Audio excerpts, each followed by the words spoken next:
Ladies and gentlemen, boys and girls, due to illness, tonight the part of Topher will be played by Topher. Welcome back to another live stream. Gonna be plugging away a little bit further here on my map. And in trying to get some of these meshes done, I've been playing around with the lighting a little bit and trying to figure out what I'm going to do in terms of placement. I've gone and put my directional light back in, getting a really nice beam of light kind of arcing across the room.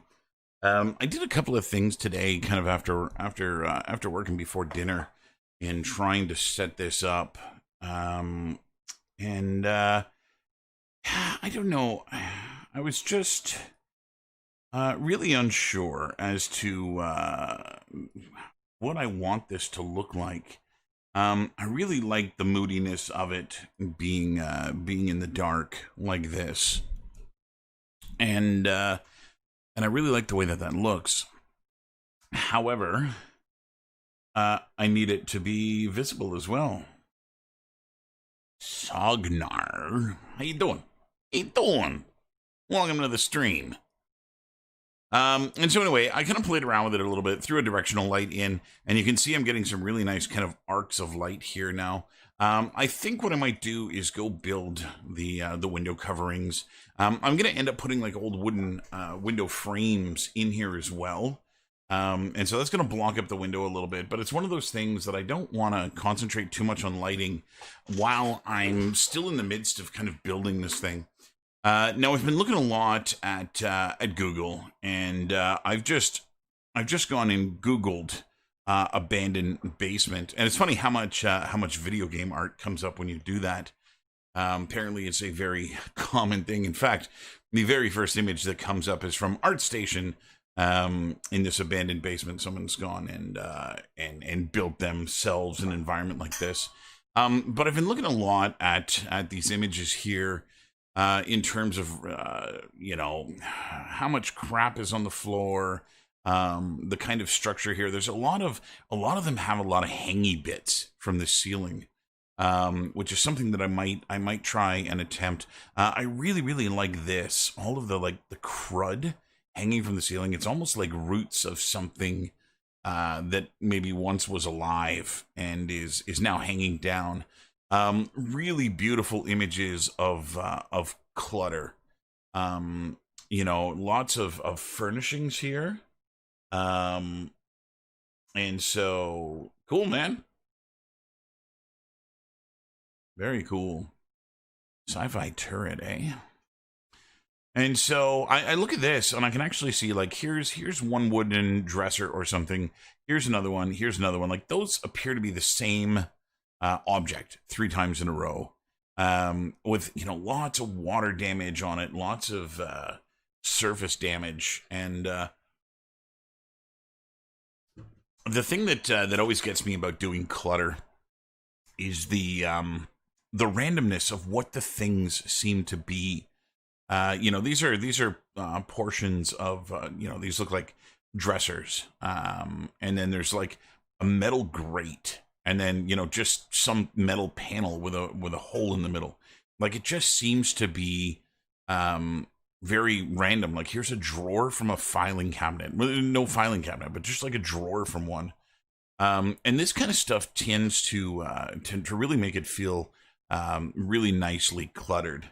I love the idea, too, of... a rolled up carpet or a grungy carpet in the corner. There's a couple of bathtubs here side by side. It looks like the old frame from a bed. I'm also looking at just how much crud is on the floor, little bits of things. And so I may go and make myself some little meshes that are bits of things that I can put on the ground. I've got a bunch of pieces of wood too that I'm going to kind of throw all over the place. But there's so much, clutter in these things, and just looking at them and seeing, and look, there's barely anywhere to walk in the floor here. I love this has all been broken out. That's a little bit more damage than I want to go with mine, but I love this too. The dresser with the doors kind of flung open. And so I'm trying to take a lot of cues from this stuff and see, there's a chair that's been down and flipped over. It's kind of an odd collection of things. And this goes back now to my lighting, where my instinct again is to go very dark with it. But a lot of these things, when you see them, they're not very dark. A lot of them are really, really well lit. It's kind of, there's no artificial lighting. A lot of it is just coming in from outside. Now this isn't a basement, and again, when you see the basement images, you don't get a lot of natural light in them. But even like this, there's so much light bleed coming in from that window, that it kind of changes a little bit the way that this thing is going to appear. And so I'm gonna jump into Max here and open up that Max file that I've been working in for this object structure. Yes, something is isolated. I have no doubt. Let's unhide all. So here is the basement as it was originally conceived, and how it was originally started. How I started originally putting it together. And I really want to kind of change a few things here. So one of the things that I need to get is basement window. What would you call that? Metal covering. There's a GM covering, and yeah, I am actually seeing the things that I had in mind. So it's really this kind of this corrugated metal type thing that I want to do around the window. I wasn't actually planning on putting a cover over top of it, but that might give me some also give me some very interesting lighting. And again, partially what this is going to do is prevent any players from really seeing outside the world too much, which is really, really what I want. So maybe I'm going to do something like this corrugated metal, with some kind of a protective cover over top, so that bystanders on the outside don't fall in. You don't want to fall in. And yeah, there's a really good look at what these things look like. And so, yeah, it's a fairly straightforward thing. It's just this kind of curvy metal bit that is going to go around those windows. Now, I don't think I tried very hard to make my windows all the same size. I did make a window template. This is it here when I was building the windows. And I kind of just scaled everything arbitrarily to this mesh. So this mesh was kind of the sizing for my windows. And when I started making things, you can see here, I'll have to move it up a little bit. You can see that it's pretty close. It's within the realm of that shape, but not all of the windows are the same size. There's a slight difference in some of them, but what that means is that I can use this mesh as a little bit of a template here when I build this thing as well. So I'm gonna go move this out here. And I'll bring it to just about the outside of this. You can see too, it's not 100% perfect here. There's a little bit of gap and stuff. When I rebuild the walls to get them to their final shape and size, that's when this mesh will then become far more important. In fact, what I may do is actually build the window frame that'll go inside of that window and then just size all the gaps up to it. So let's see what we can do here in terms of building this corrugated metal bit. Now, there's a couple of different ways you can approach this. The shape, as you can see here, there's a couple of variations of this. There's like a kind of rectangular one that goes around this way, with a very rounded corner. There's some that are perfect circles. I've seen gravel in the base, like this one. Gravel in the base of this, which I think, I don't think I'm going to need to put a base in it. And the reason for that is that the player height, you can see how it got a lot darker in here. Where's the window? There's the first, I can't get through that way. There's the window there. So I don't think there's really much Oh, I can get the camera to a point. So the character can't see out, but I can move the camera to the point that I can see out. So I will need to make some kind of gravel thing in there. If it was a little bit more prominent in the visibility, I would probably do this with geometry. But I think this might be a Substance Designer texture here in the making, which I think would make my life a little bit simpler. We'll see what we can do about that.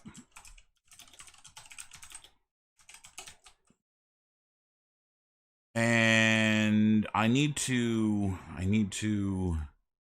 lock in which one of these designs I want. This one looks the oldest to me. You know, there's all kinds of like dirt and grime and stuff along the window. This is a perfectly round one, but they're all kind of the same. I think I am going to go perfectly round. I think, yeah, it's not really going to matter too much. And then what I'll do is I'll use this as reference here. So this has got some ribbing in it for structural reasons to give it a little bit more strength. And it looks like it bolts directly to the house. Again, that's around the corner from the player's view, so I'm not going to worry about that. I'm literally just going to make the metal here that goes around. To do this, I'm going to return to my good old friend, the spline. And I like using the spline for things like this because I can build myself a really nice profile and kind of work out from there. So I'll show you what I mean. I'm going to make a little circle here out of a spline. We're going to convert this to an editable spline. And then I'm going to go to create line, and I'm going to turn on snaps, and we'll jig it to the outside edge here. And then what I'm going to do is I'm just going to bring this down. Go to about here. And that's now the height of the window. Looks like that. Looked like it missed at one point, but it looks like it's there now. So that's now the height of the window, which is lovely. I'm going to turn off my snaps, turn off the create a line. We're going to go and remove this segment, or better yet, let's detach the segment. Where's my detach? It's at the bottom. There it is. Like so. And then what I'm going to do is I'm going to select it, grab its vertex, and I actually just want to move the vertex in a little bit, or the vertex in a little bit. Then I'm going to take this and reattach it. And then we'll grab the vertices, and I'll just grab all of them, the control vertices here, and weld them together. This should give me one yellow one, which currently is at the bottom. So what I've done here is this is where the aluminum is wrapped around itself to ensure that there's no sharp edging or anything like that, so people don't hurt themselves on this. Now, we're going to get out of here, and let's zoom. I'm going to unhide everything here. There you are. And zoom out. Zoom out. There you are. And we're going to go move this over to the window. Like so. Go back into wireframe here. This thing is very small in profile from this side.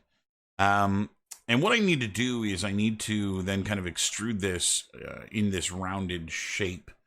And I'm going to do this in kind of a really interesting way. At least I think this is probably the best way to approach it.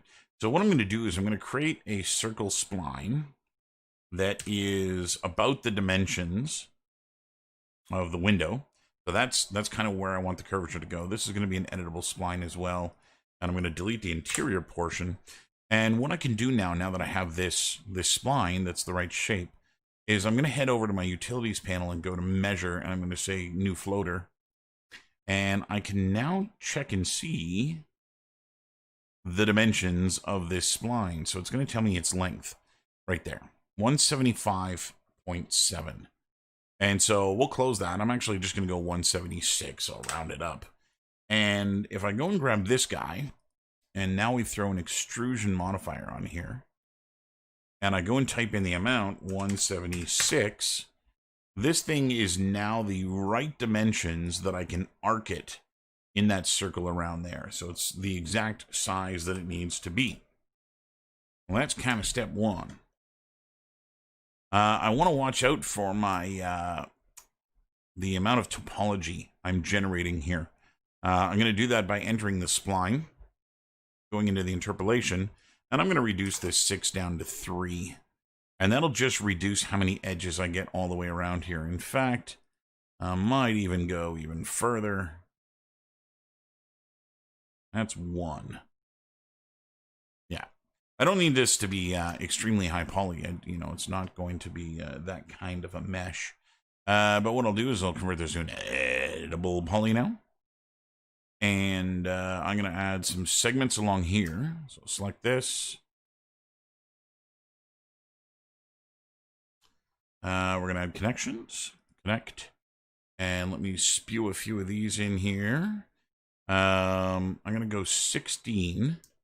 And that's going to be how many edges go around that curve. So something like that. Okay. The next thing I want to do is build the bevels into it. So let's go look at the reference here and see how many bevels exist in here. So it looks like there is 1, 2, 3 bevels on the shorter of the two. 1, 2, 3, 4, 5. On the next one, looks like it's just going to be odd numbers here. In terms of the height, because this is now the height of my window, this definitely matches the shorter of the two. So I'm going to go in here and connect this with 3 edges, like so. And then I'm going to chamfer those edges, like so. And say, okay. And then we'll grab the center edge from each of them. And I'm going to move this back like that to give me the ribbing that exists on this thing. And then finally, the last thing I need to do, I'm going to go and delete one more row of polygons inside here. And what I'm going to do with this is effective its pivot. So affect objects pivot only. And we're going to send over to the object. We're going to reset its X form. And I'm going to throw a bend modifier on here. We're going to bend this 180 degrees. We'll go and find the right axis. That's not the right axis. That's the right axis. So there's a bend of 180, which gets me pretty close to the shape. And I'll go and move it out here. Again, I would like to make sure that it is outside the window. And you can see right now, one edge is internal, one edge is external, which means it's just a little too small for this. But again, not the end of the world. I'm going to convert this to an editable poly, use the scale to scale it up until it is the right size, and bring it here. And I'm actually going to embed it into the wall ever so slightly. I'm going to do this in Unreal, of course, but I want to build it here the right way. Okay, so the next thing I'm going to do, grab the whole thing, and let's do some smoothing groups on it, like so. And then I'm going to throw a shell modifier on it as well, because, again, this is meant to be blocking light.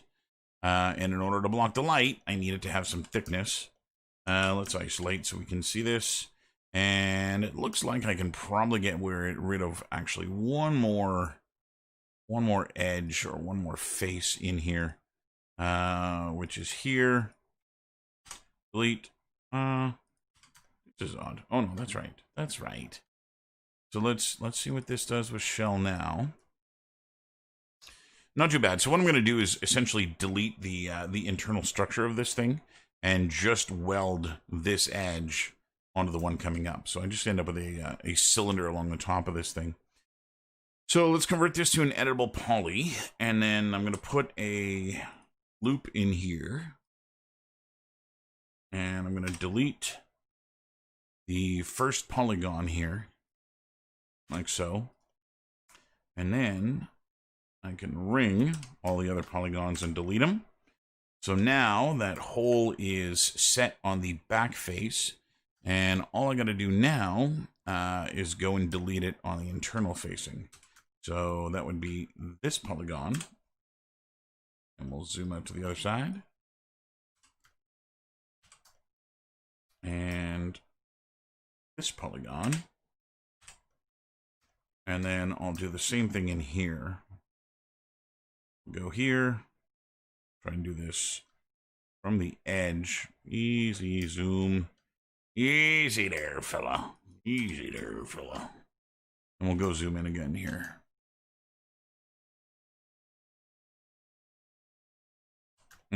That didn't ring nothing. That didn't ring nothing. You got a ring. Let me try holding shift this time. We'll zoom in some further. Shift. There we go. So that should go all the way around. And delete that.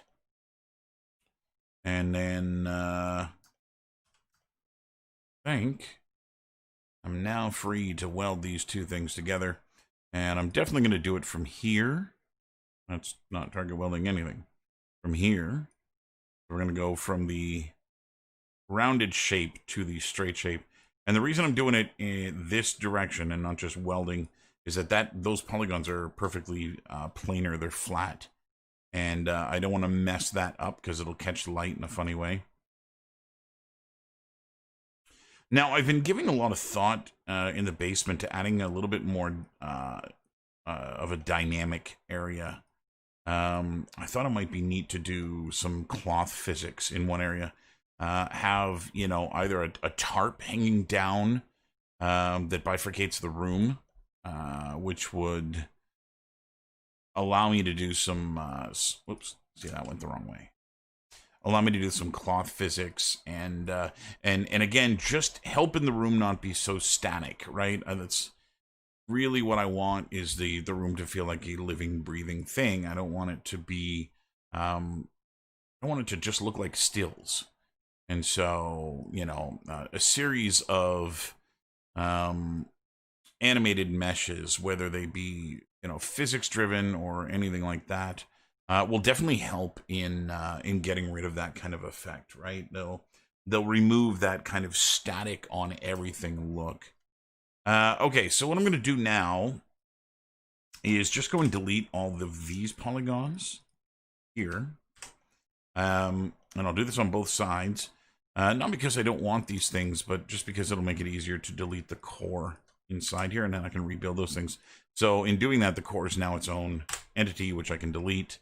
And then we'll just grab this, which is 8 edges, which is a beautiful thing because we'll cap it. And that'll give me a perfect wadded topology when I go and cut it like this. All right, we'll do the same thing across here. All right, all right, all right. And one across here. Okay. So I'm feeling that. I think the only thing that I would probably change on this in order to get it to feel a little bit better is going through each of these edges. Right now they're 90-degree edges. They're really, really harsh. And I'm going to just chamfer them to smooth them out. This is a pretty nothingness mesh, you know, maybe 1,000 polys or something like that. And so I'm not overly concerned about how expensive this thing is. We're going to go to the quad, and we're going to set our tension to 0.5 to give it a little bit more like that, I think. And I might even chamfer it a little bit further to get this gap down a little bit further. Which should just make it look, again, more like that corrugated kind of, that corrugated metal. And again, I'm going to go do a smoothing group on this, which I'm hoping gives me a singular smoothing group on the inside. It did not. That's unfortunate. But that's what I want. I'm going to go and increase the threshold on here. Let's do, where did you go? Smoothing groups, you're up here. Let's try 55. If that did it, did not. Let's try 60. They're all moving. Wow, that's beyond 60, eh? Try 75. There. And then what I'll do is we're going to just do the top here. I'm going to bring this back down to 45. And I just want that top rib. Let's do this in the front view here. Grab all of this and remove all of this. And I'm going to re-auto smooth that. Because that edge should have some sharpness to it. So that's what's going to go in front of the window. And I'm going to need to put a mesh down across the bottom here, which is where the gravel is going to go. And so let's go do that now. I could probably, you know what, I'm going to build it out of, you know what I'm going to do? What I'm going to do is I'm going to make it out of 2 separate meshes, which is not ideal in a level design, level construction kind of way. I assume it would probably be nicer to have this all as one solid piece that you can go and attach on any window. However, this is going to be a rusty piece of metal. And that is the random kind of thing that would look good strewn across my basement. And so while I'm going to have these things in the window, I'm also going to kind of put a couple just laying about inside the basement to kind of fill up space a little bit. So I think that'll work out nicely. As such, I need a base plate for this now. So the way I'm going to do that, I'm going to start by selecting the outer edge that goes all the way around, and I'm going to detach this. I'm going to create a shape of this object here like this. This gave me a new spline, like so. On this new spline, I'm a little isolated here. I'm going to go and create a line, and I'll turn my snaps on, and I'll just go and weld it up here and close it off. And if I now put an extrude on this, where are you, extrude? Extrude. Let's not go mental. And turn off the snaps here again so I don't lose my mind.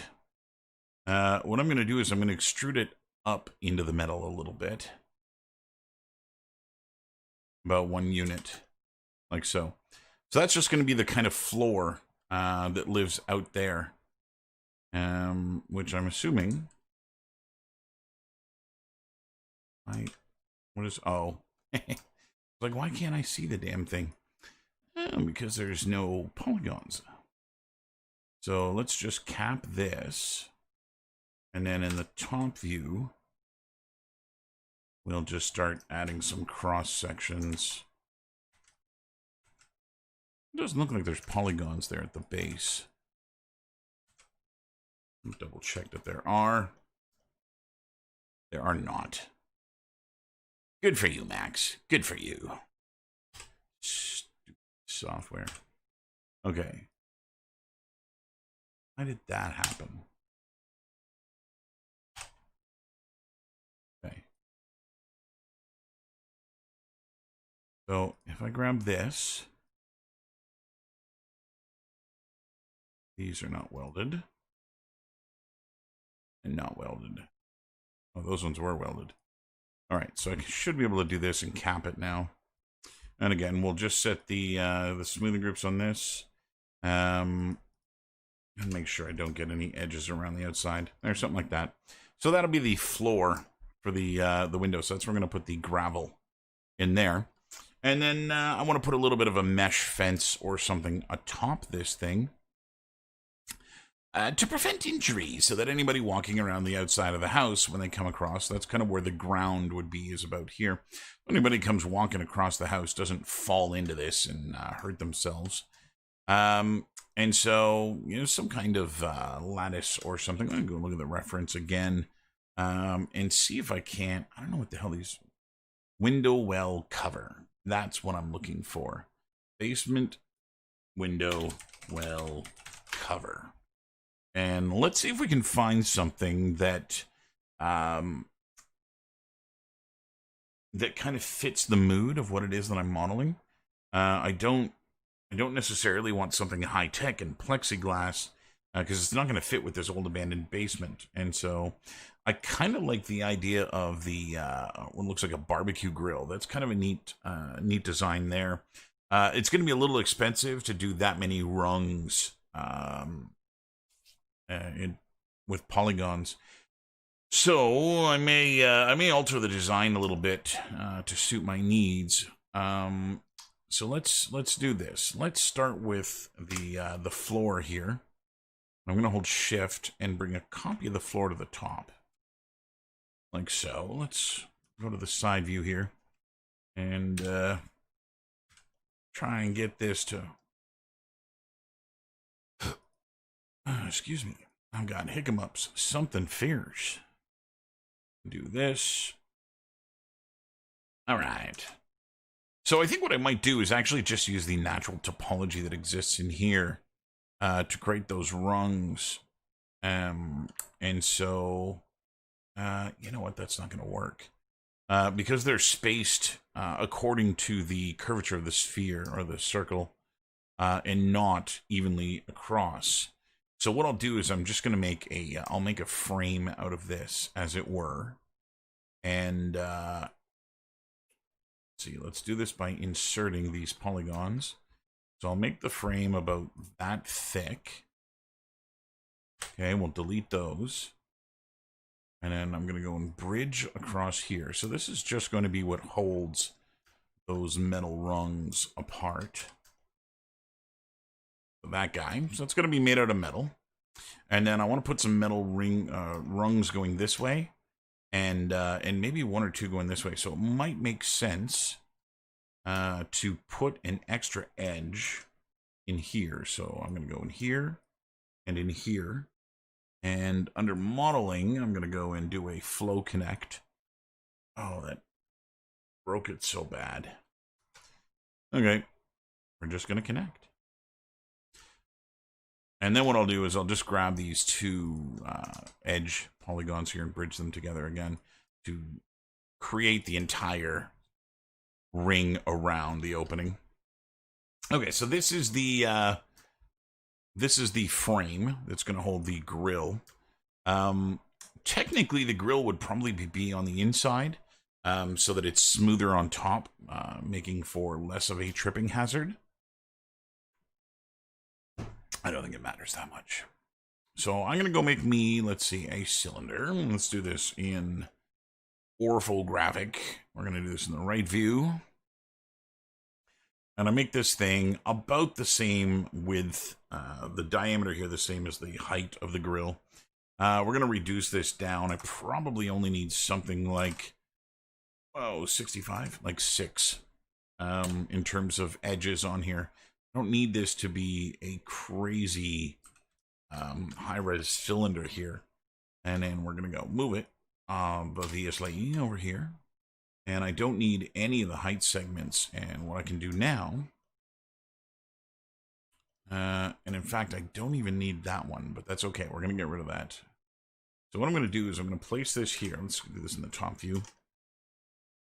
I'm going to place this above the railing, like so.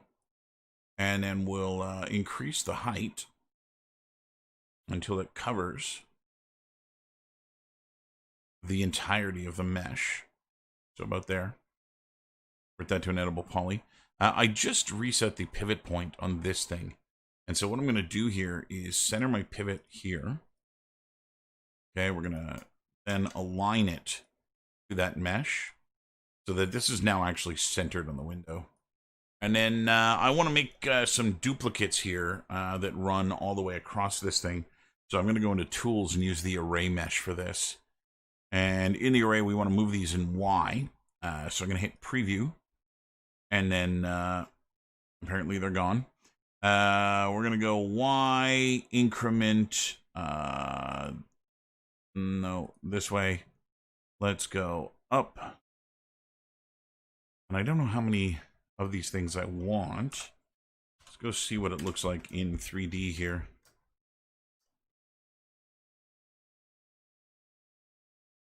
And that's actually not bad. I have you now. Okay. I'm going to hit OK. And then those got instanced. And so we're going to go and convert them to editable polygons here, which will remove the instancing like so. Let's go and isolate all this stuff here. I don't need to actually see the window. Okay, so something like that. And then I'm going to take one of these things and I'm going to rotate it holding shift 90 degrees. And that should give me a center, which I'm just going to slide up until it's in the right place. I'm going to put just a little bit of pass through here between these two things. And I think something like that is going to read okay. I'm going to pull this out of the wall a little bit. And then we'll shorten this as well. And then with that done, I'm going to go and attach all of these guys here so that this grill is now its own mesh. And let's see. So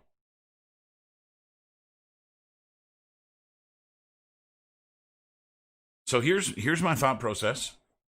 I'm not going to clean this up. Okay, I'm not going to go and add curvature to this, shortening these pipes. I'm going to leave them longer than I want to. And the reason for that, I just went inside here, went and took a look inside the house, and I want to see, that's my window.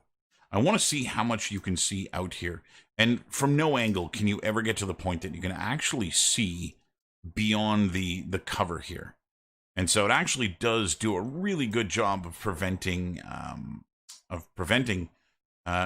anyone from seeing it there. And again, the reason for this, the reason that that's important to me, is that this too is another mesh that I can make some copies of and throw it around the basement a little bit. And so what I'm going to do is I'm actually going to make a copy of this over here, like so. And then I'll grab this and symmetry it this way. And we'll just get rid of the extra edge that gave me. And what I've done now is I've given myself another mesh, another random, barbecue grill looking thing that I can, again, go and scatter across the basement. I can put a couple of these things leaning up somewhere and, put one on one of the cushions on the couch or something. Like, it's a little bit of nonsense that'll make the room, again, feel a little bit more cluttered. Okay. Those are the 3 meshes that I need to make the window covering. So what I'm going to do is name these things. So this is window L.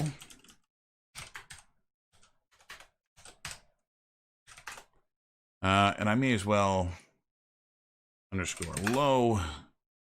This is going to be grill.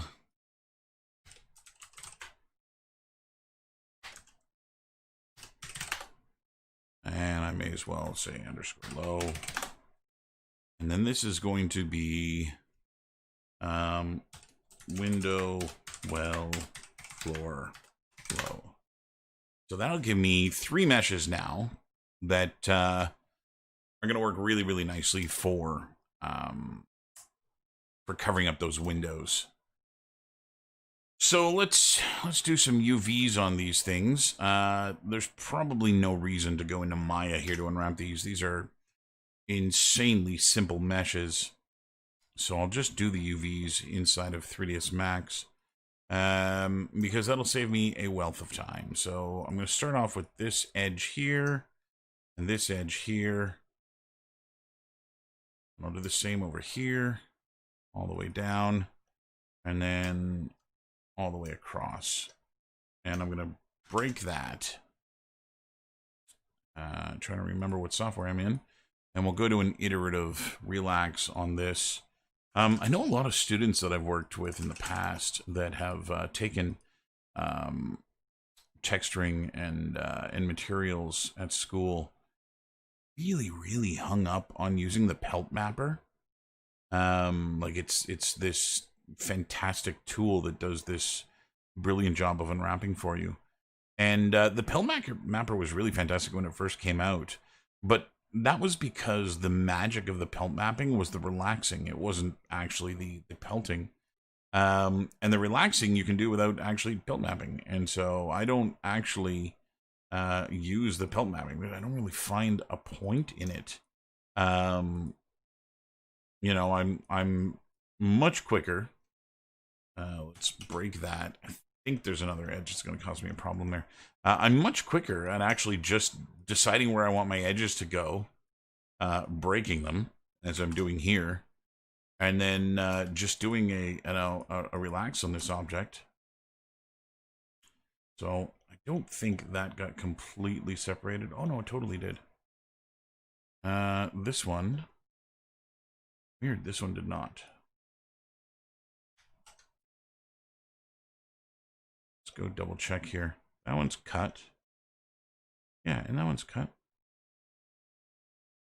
I wonder why it didn't do what I expected it to. Okay, so I'm going to go into the corners here. This corner and this corner should be broken. Bridge. Now, this is one of these ones, like this is only going to get like a 512 texture. And so the straighter and cleaner I can get this thing, the better my life is going to be texturing wise.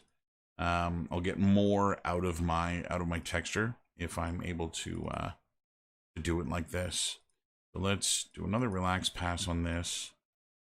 And I can straighten this with the exception of the facing wall. And so I think what I might do is actually just break that up and put it wherever. Again, it's going to be against the wall, so we're not really going to see it, except for where this lives in the house. And so I think it's going to make a lot of sense if I just cut this off all the way down, like, whoop, not like that, but like that. I'm going to break that off. And what that's going to give me is another mesh here that is its own object that I can straighten out here. Relax and straighten. And then we'll have to scale these things to get them to match. And this, oh, that's just ugly. I'm going to undo that, and I think what I might do is straighten these manually. Let's do this without these ones. And straighten. I'll do the same thing here, up here.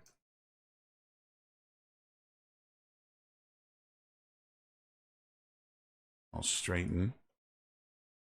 And we'll just try and get this kind of close enough to where it goes.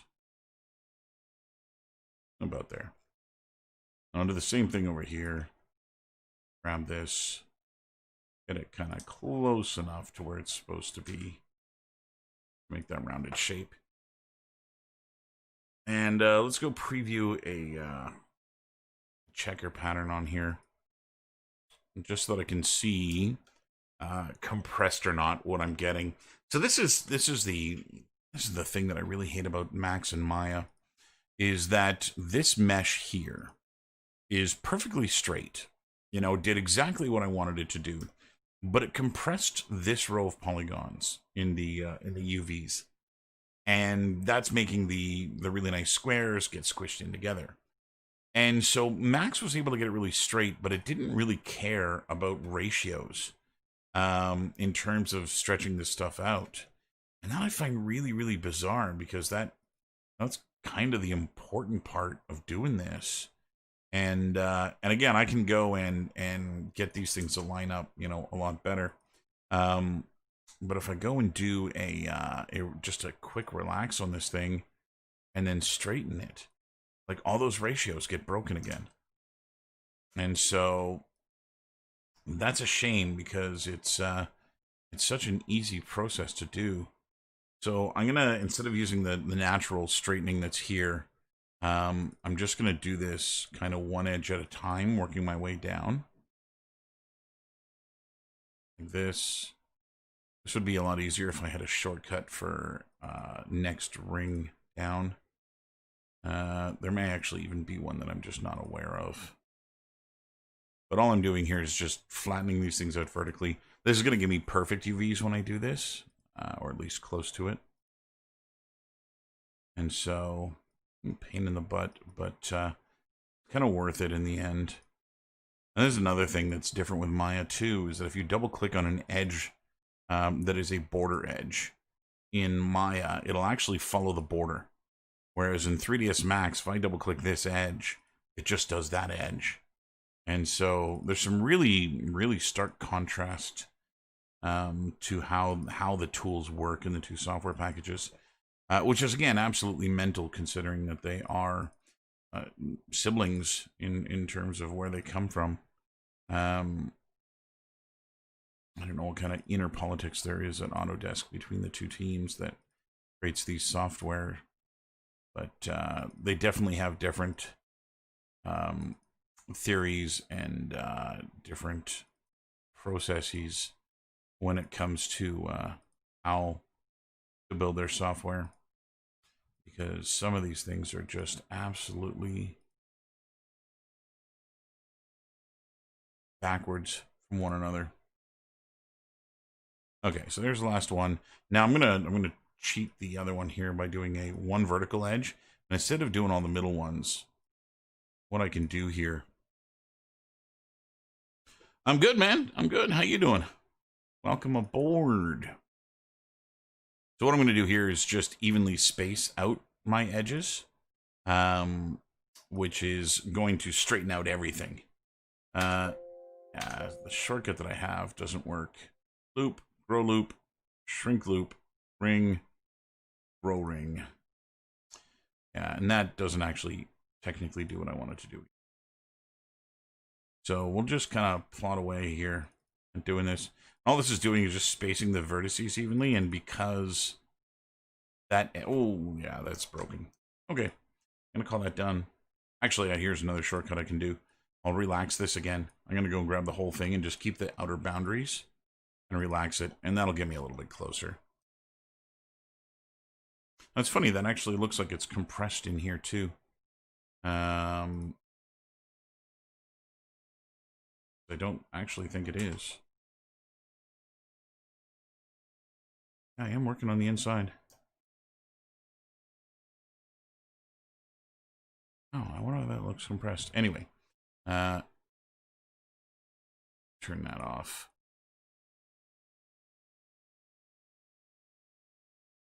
Apparently, it's fine. Let's go take this stuff and pack it. I don't really care too much about it. Oh, I should care about the back. I'm not going to care about the back. I'm going to just scale the back. Scale it lengthwise here. I just want to get it to be approximately the same size as the other one, so that again, just want to get, you know, a couple of these things that I can put inside the basement, that I've got something usable.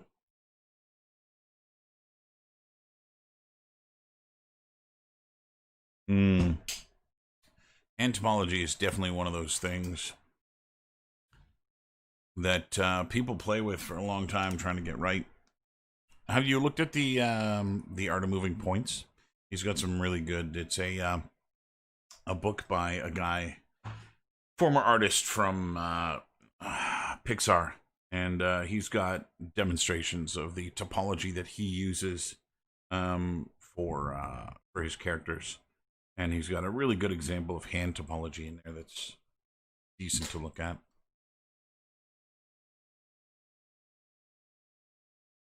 Okay, I think with this I can just do a flatten mapping,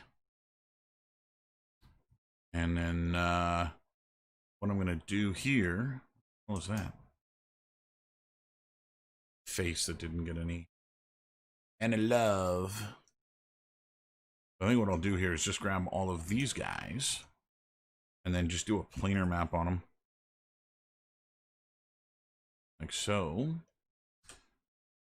Move them away here. It's not away. Move them away. And then I'll just take this one and planar map it again. Do a best fit. And here you. Can I move this? Oh, I still have the planar gizmo on. That's why. Okay, so then what I'm going to do is just relax these two things. And then I'll take this one and straighten it. And then we'll take all this stuff and... There. That's unfortunate. I'm going to break with the scaling here. I'll turn that stupid thing. Only because I'm more interested in the texture looking good here. Make this one as big as I can get it. Actually, I'm going to rotate all of these things this way.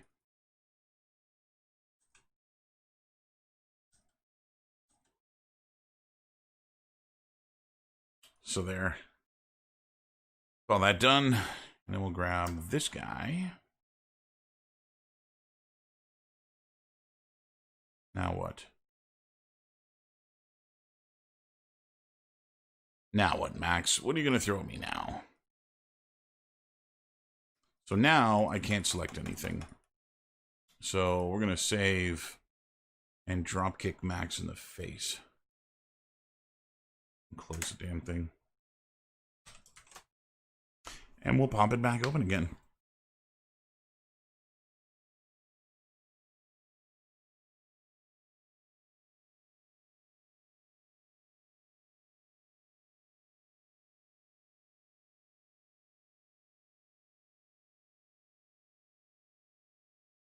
Okay.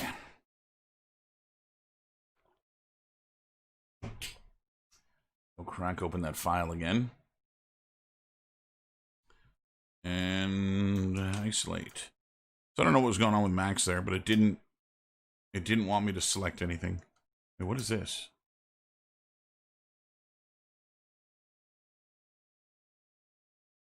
Oh, what did you do now, Max?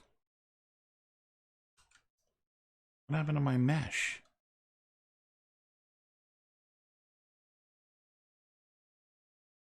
Funny, the UVs are still for the original shape. But it got broken. Why the hell did Max do that?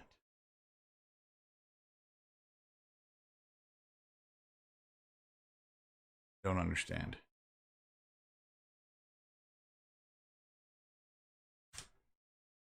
This back here. God, I hate you, Max. You are such stupid software.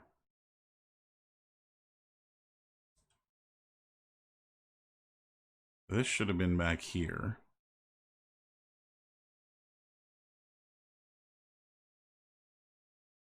And this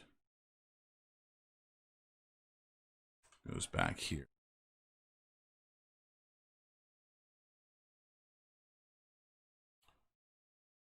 Put it this way.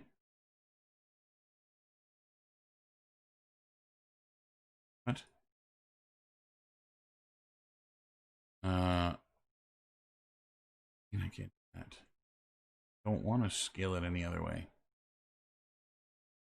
Not uniform.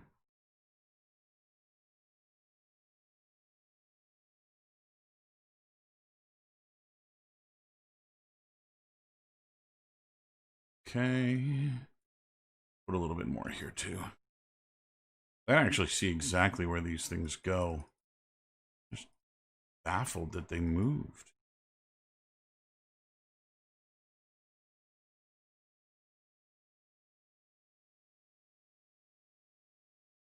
What stupid software you are, Max. Stupid software indeed. So somehow doing the UVs on this model broke it. And it made it decide it no longer wanted to retain the shape that it was supposed to have. Arrgh.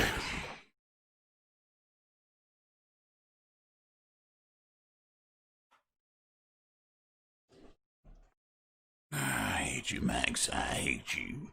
I hate you. Let's go edit this guy. Probably save my file here.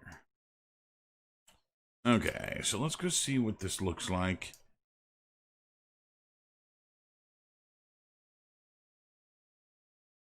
Intriguing. Okay, I'm going to do a planar map to get rid of all the seams. Like so. And then we're going to go pick and choose where the seams are going to go.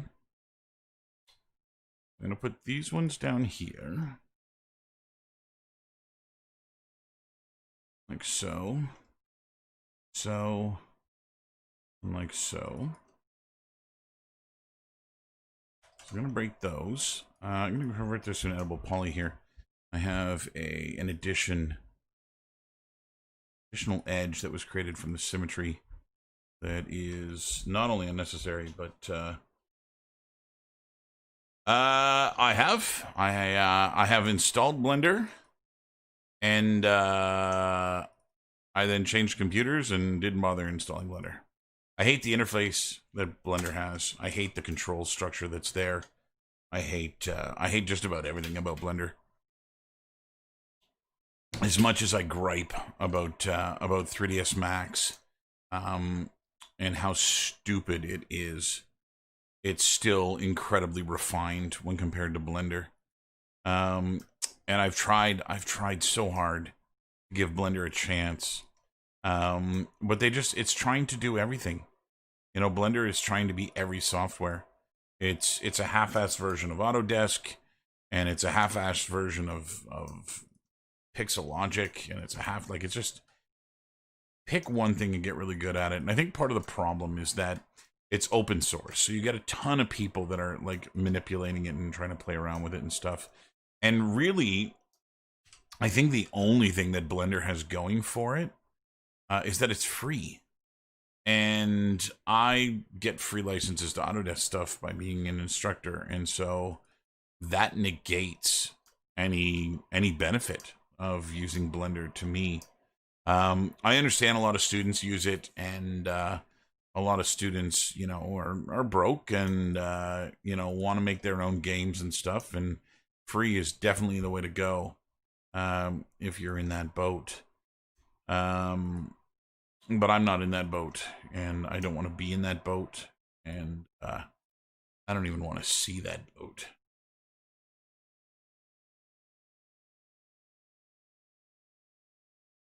Okay, break this. So I think that's everything. Let's do these again. I think when I get my planar map, I remove these edges. This one should unwrap. This is the nice thing about little meshes like this, is that they unwrap so quickly and so easily that there's very little effort involved in doing them. So here's an interesting little mesh in the way that this has been laid out here. You'll notice that I'm about halfway through the UVs here, and so what I'm going to do, I'm going to pad this, or I'm going to go and pack this again. I'm going to adjust the padding to have a little bit less of a gutter between the meshes, like so. And then we're going to go and move the little end caps here. Or rotate them and put them down here. And the reason for this, you'll notice that I'm occupying almost a quarter of the UV space. And so what I'm going to do is I'm going to click and drag up here, holding shift to scale the UVs up. So they actually do fill up the 0 to 1 box. Now this is distorting my UVs. However, if I make a texture that is 4 times wider than it is tall, that will correct the distortion in the UVs, and we'll get 1 to 1 back here again. Okay. So now I've got these 3 guys ready to go. I'm gonna texture these 2 together, and then this guy's gonna require Substance Designer. So maybe what I'll do, let's see, window well low, and the grill low. So I'm just gonna put a couple of different materials on here. Window well, and I'll throw that on the window well, and window grill, and I'll throw that on the grill. And then the other thing that I want to do with this stuff is I want to unify where their pivot points are. So what I'm going to do, where's the pivot point on this? Not in a good place. So let me take the pivot point from this guy. Select pivot, center to object. And then we're going to take this one and align it to this guy. XYZ pivot. And I'm going to do this one and align it to this one as well. And that just put all their pivots in exactly the same place, which Max would show me if I told it to. And what I'm going to do now is I'm just going to go and move those to the origin for export. Okay, and I don't need this guy for now.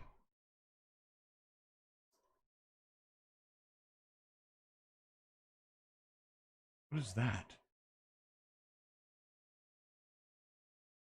Oh, that got moved. You're supposed to be up here. So I've got the covering here. It's supposed to hold the whole thing together that I didn't unwrap. Which one of these things had the most room? I think. Check the UVs out on this again.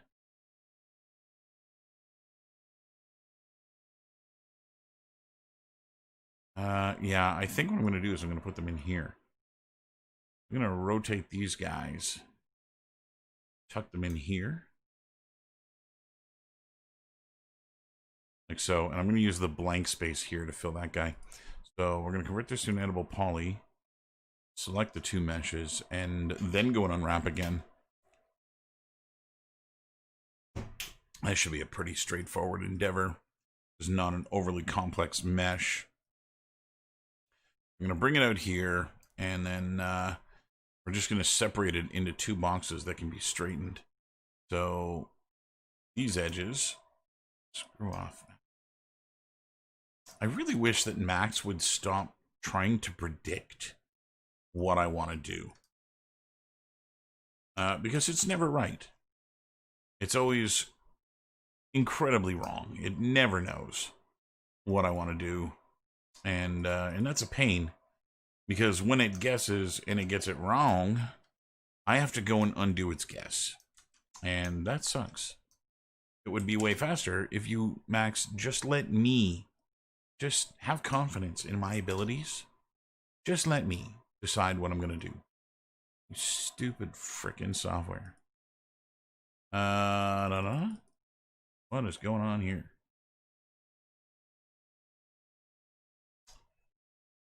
Come again?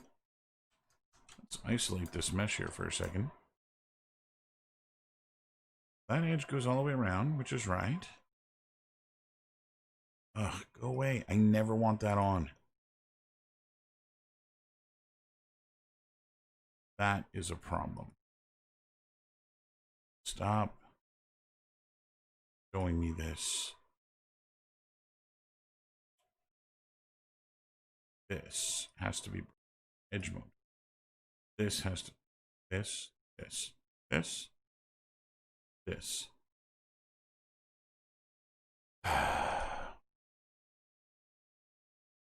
The hell is wrong with Max now?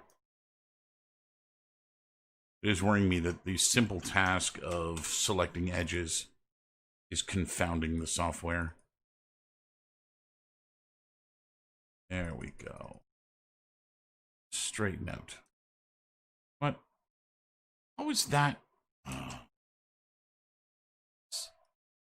hate you, Max. Okay. This one, scale down this way. Now there should be.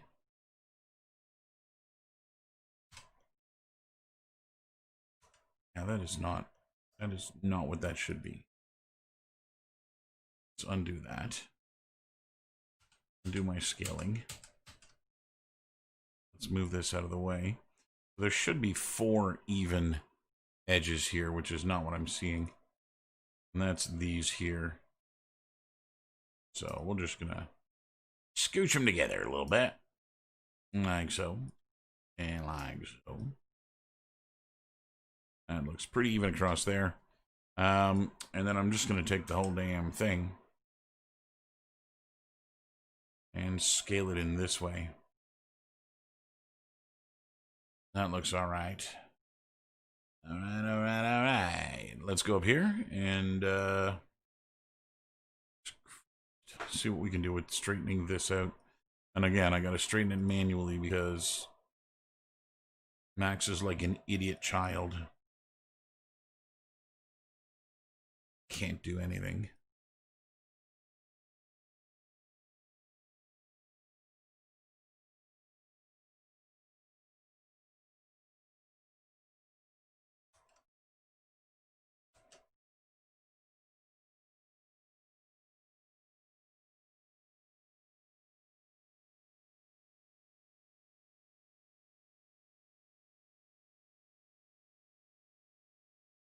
Okay. We'll just straighten this nonsense out. And I'll just go and pack these in. Kind of the void left behind by the other meshes.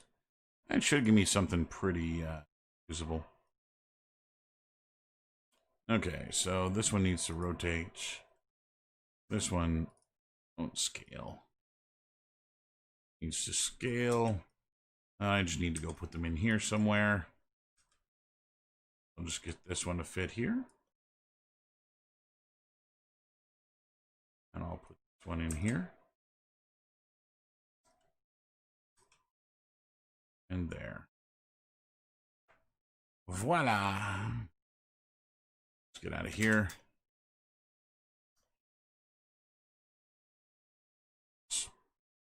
Using to look at. Isolate this. Nope. Get out of isolation. No, actually, that's fine. I can export that. Let's just get into isolation mode. Okay, so this needs the window well material on it as well in order to export correctly.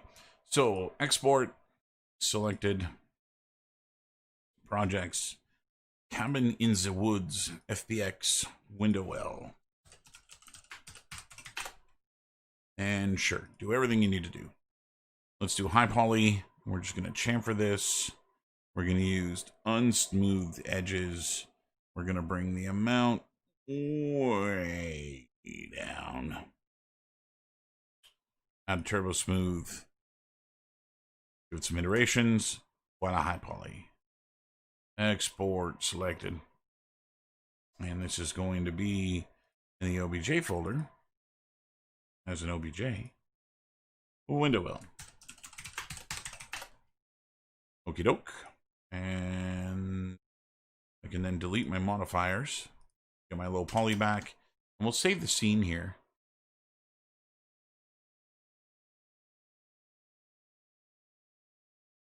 Okay. To painter we go.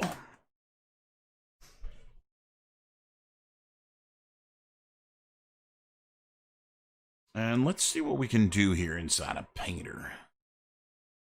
So, file new. Let's make a new project. I'm going to make this thing 2K. 1K. Go select my mesh, cabin in the woods, FibX, and this is the window well. Okie doke. We'll see how well this works at 1K.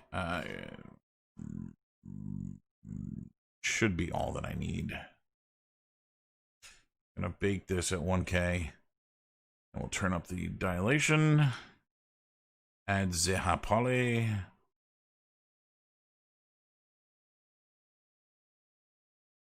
Are you not loading? There we go.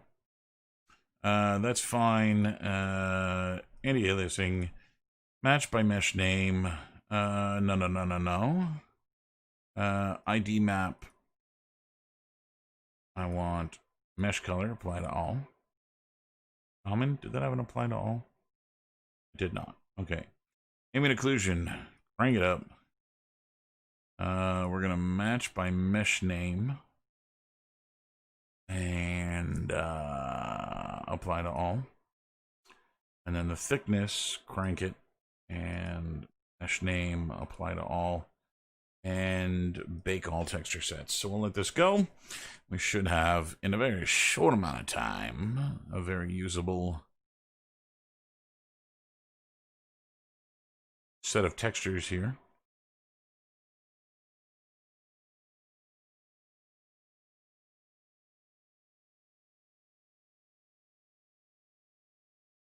$92% done. And then we have it 100%. So yeah, looks about as good as I was hoping, expecting it would. I'm going to go to my texture list here. We're going to start with the window well. Go down and delete this layer. And let's see. So I want to make this kind of rusty, dirty, Let's see. Well, the corrugation's already built into it. Maybe kind of an aluminum type of material. Let's go put some aluminum in here, and let's go see what we can do with the roughness. Let's look for cells.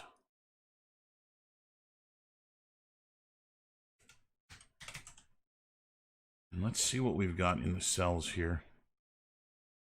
Yeah, that'll work. And we're going to go play with the UV projection should be fine on this. I'll play with the scale of this. And then we're going to add a levels to this, which is just going to be for the aluminum, or the roughness rather. And I really want to just kind of limit the variation in it so that it's not very abundantly noticeable. That'll kind of give me the effect that I want. I want to get the range to be correct here. That's not bad like that. Ooh, apparently one of the sets of UVs here is garbled.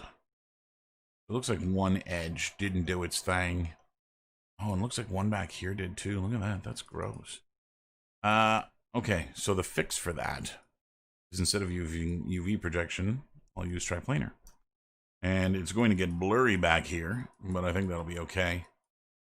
And then we can just play around with the scale of this again until it's the about the size that I want it to be.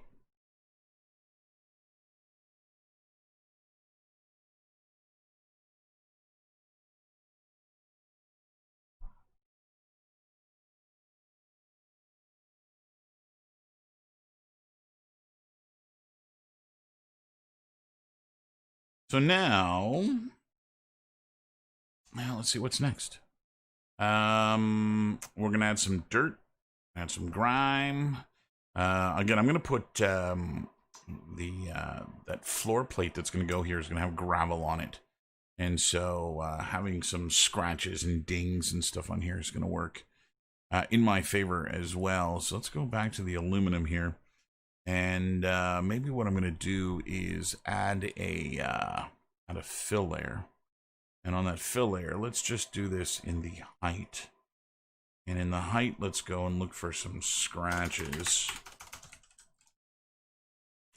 And find paint, grunge, scratchy, plaster cracked. Scratches. Okay. And I'm going to go in the height here, and we're going to turn this way the hell down. Not too bad like that. UVs are pissing me off. I got to go fix that. I cannot. You know what? Maya's been open like 24 hours. Maybe it's time to put Maya to bed. Got my furnace from yesterday. I was so paranoid about losing that damn thing that I left Maya open. So let's go find out what the hell, man. Open these guys up and see if we can't figure out what happened to the UVs here at the bottom. That's this row of UVs, and oh yeah, they're itty bitty. That's kind of stupid. And then this one is the very next row. So there's just an edge here that got moved, and so this should have been here. And then that should be the bottom of it. So let's go double check here. That works better. And then there was one at the top too, right? So that's the top, and then that one.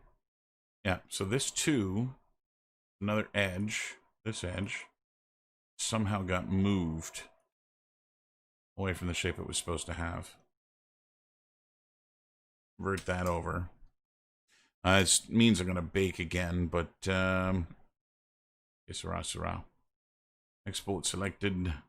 We're going to go FibX this time. And let's go up and into FBX. And this is the window well. We'll do another pass it here. The only reason I care about this, again, it's on the outside of the window well, which from the window we'll never see.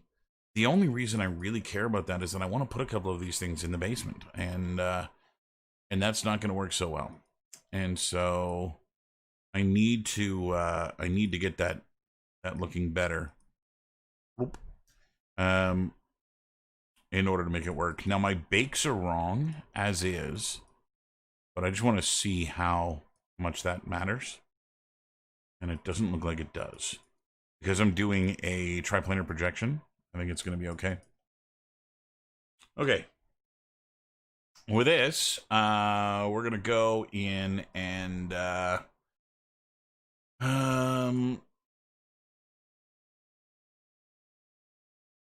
let's see. Make it work. Now my base is wrong. Sorry. My audio just kicked up. Okay. Let's go and do some dirt. Let's go add some dirt on top of this. I should go and name this. Oh, wait, hold on now. I'm in the wrong texture set. I want to be in the well. And then here. So that's the aluminum. That's fine. This is going to be scratches. And then we're going to add the dirt on top of that.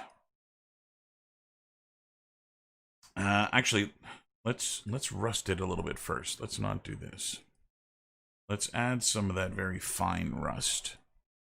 And add a black mask, add a generator.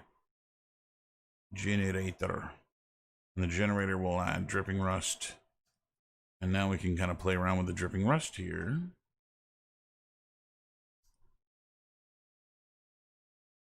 That's not too bad.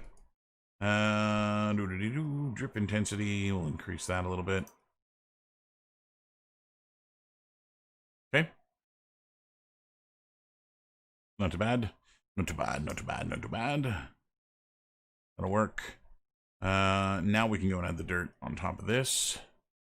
And the dirt is going to be dark brown.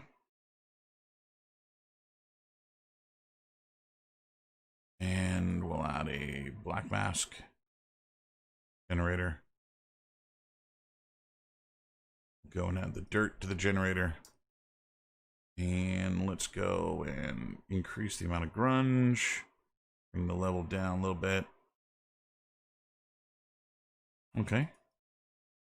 That's working for me. Let's go and add another layer of dirt. And this one, I'm going to bring the roughness up. I'm actually just going to make this kind of dark gray. And let's do even more rough. Let's do a black mask. And then on the black mask, let's go to the smart masks. I want the ground dirt. Like so. And let's bring this, that's my brush. This guy here. Balance.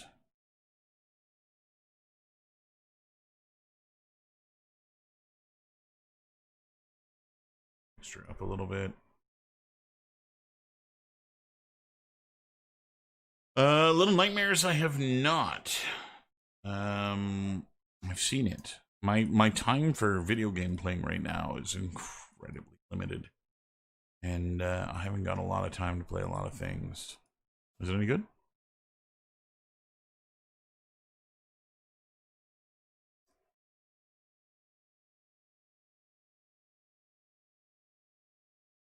Okay, I'm going to call that guy good.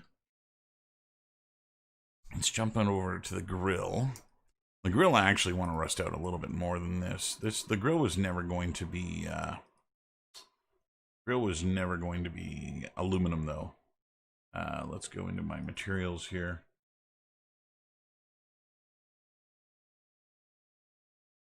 Let's do iron.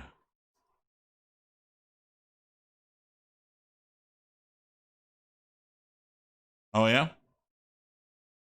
Maybe I'll check it out. Where are you playing it? On console? You on PC? Where is it? Details, man. Details.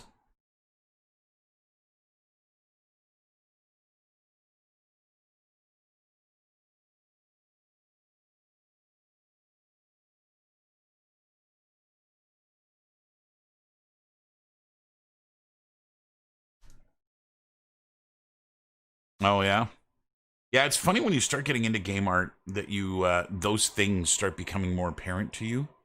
That you start seeing them more and more often. Where you'll be playing a game and instead of getting lost in the story or something like that, you'll instead be drawn to a wall where you're like, "Oh my god, look at how friggin' good that looks." I remember getting yelled at by people I was playing. This is going back, Call of Duty Modern Warfare. We were playing multiplayer. And I forget what map it was on, but I was playing with a bunch of friends. And I just got entranced by this wall that was in one of the maps. And I just stayed there and stared at it. It must have been killed about 6 or 7 times and just like kept trying to get back to this wall. It was a pretty funny thing. Okay, let's go and spit this out. Projects. This is Cabin in the Woods. Textures. And I need a new folder here for window well. And we're going to go in here. PNG is fine. We're going to switch this to Unreal 4 Packed. And export. It should give me a couple of sets. Okay. So that guy's good to go. Let's go and see it in Unreal here. So I'm gonna make a new folder. Window well. Do I have just a basic material? I think what I need to do is make a basic material in here. Because I'm not keep making new materials, which is gonna, I mean, shouldn't be too much of an issue with this project. There's not a lot going on, but it's bad form, bad habit. Textures, window well. Now I can bring in all of these. Let's switch these to no RGB. Oh. Psychedelic man. Alright, new material. Base. Okay, let's do this. Start doing this a little bit of a smart way here. 1, 2, 3. And bring them in here. Color. Normal. A. R. M. Convert this to a parameter. Base color. Convert this to a parameter. That didn't do it all what I wanted it to do. Convert this to a parameter. Convert this to a parameter. Okay, save this. Close it. Create an instance of it. The material instance underscore well. And here, let's actually undock this. Click through here. It's you, isn't it, Levi? Controller 64. Trying to remember who's who. And we'll save that. Okay, so now I should be able to go to my meshes, import. I should be able to grab the well. Cabin in the Woods, FBX, window well. This does not need collision, however.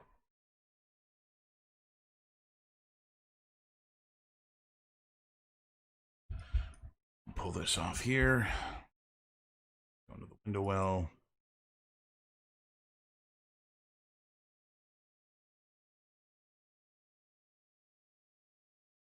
And voila. Okay. So I should be good to go here with putting this into the world. Let's go outside the world. Go and put one of these things here. Rotate it 90 degrees. Go line it up with my window. I'd have to do this in the top view.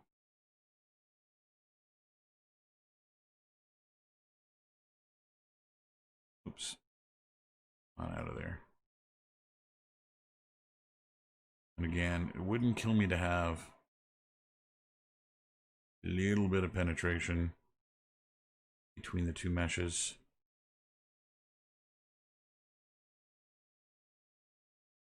There's one.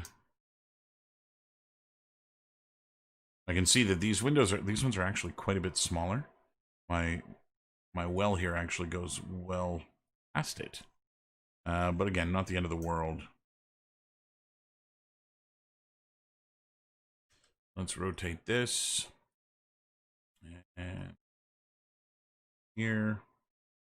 And with just the slightest amount of... I think it actually looks too small for that window. And then I need to make a copy over here for this window. And rotate 180.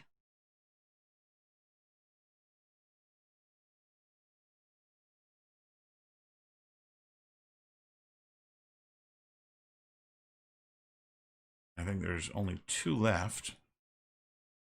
One over here. Oh, come on now. One over here.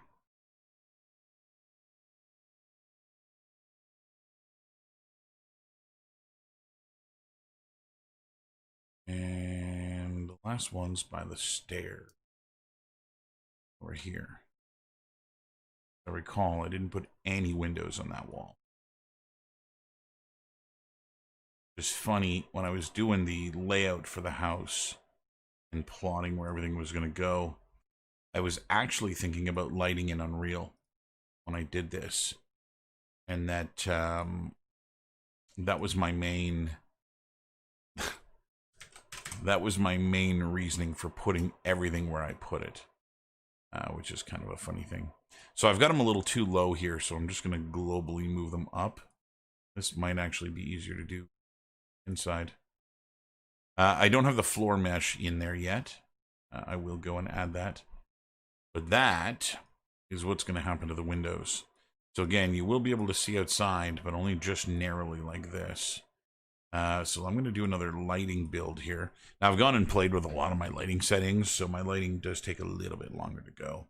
While that's going, yeah, see, I've got these two things combined as one mesh, so I think I may actually change the way that this is structured altogether, and bring those in as three separate meshes: the ground, the well, and the grill.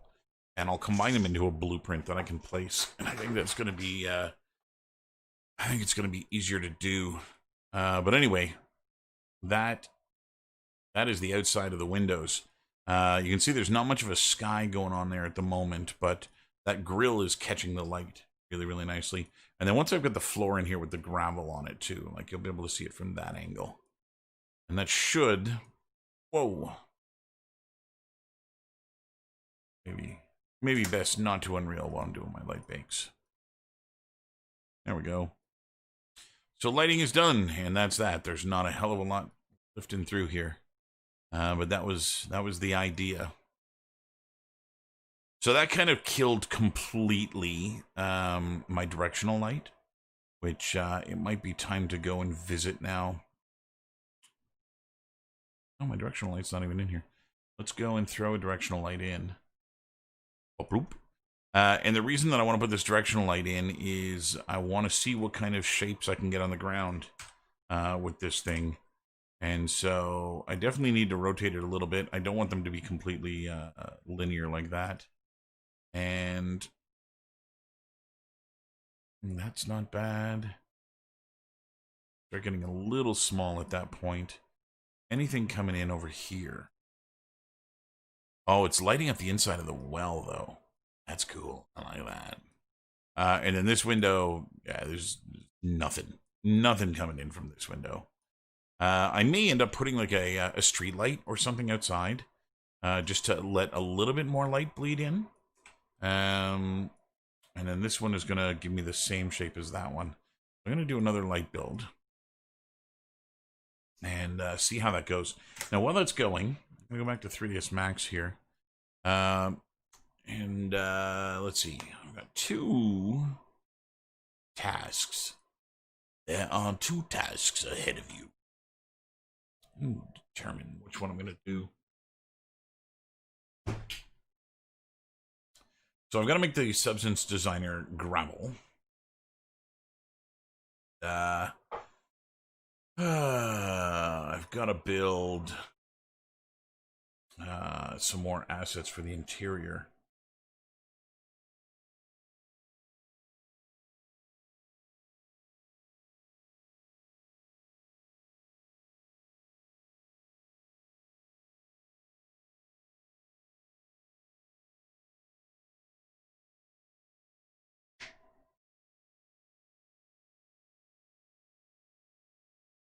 Okay.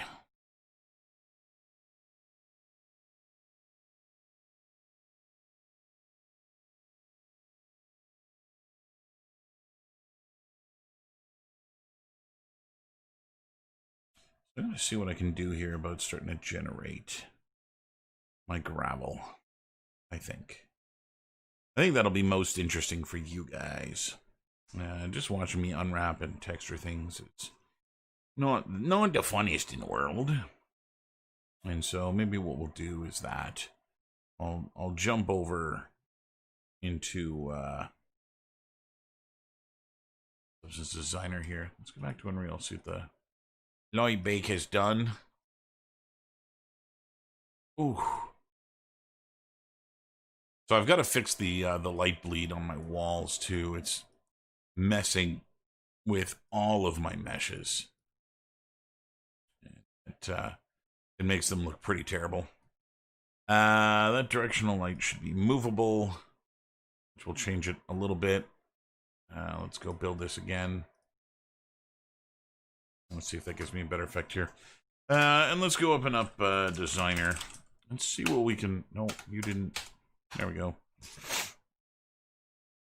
Let's see what we can put together here inside a Designer that will mimic close enough the effect of being gravel. Oh, come back. Come back. Okay, new substance. And I'm going to call this gravel. And 2K is probably overkill. We're going to go 1K with this. Maybe our metal rough and okay. So let's go to the library and let's start with a shape. Let's see what we can grab here. Shape extrude. Actually, you know what? I'm going to do this with a 3D shape. Let's grab the cube, like so. And maybe what I'll do is manipulate it a little bit. It's decent like that. And let's grab something a little bit less useful. Here's a polygon. And let's grab a blend and let's blend the 2 of these together. And let's go to the blend modes. I want to make sure I'm looking at the end result here. And let's try and multiply. Yeah, not fantastic. Around with the opacity a little bit. Yeah. Let's try add sub.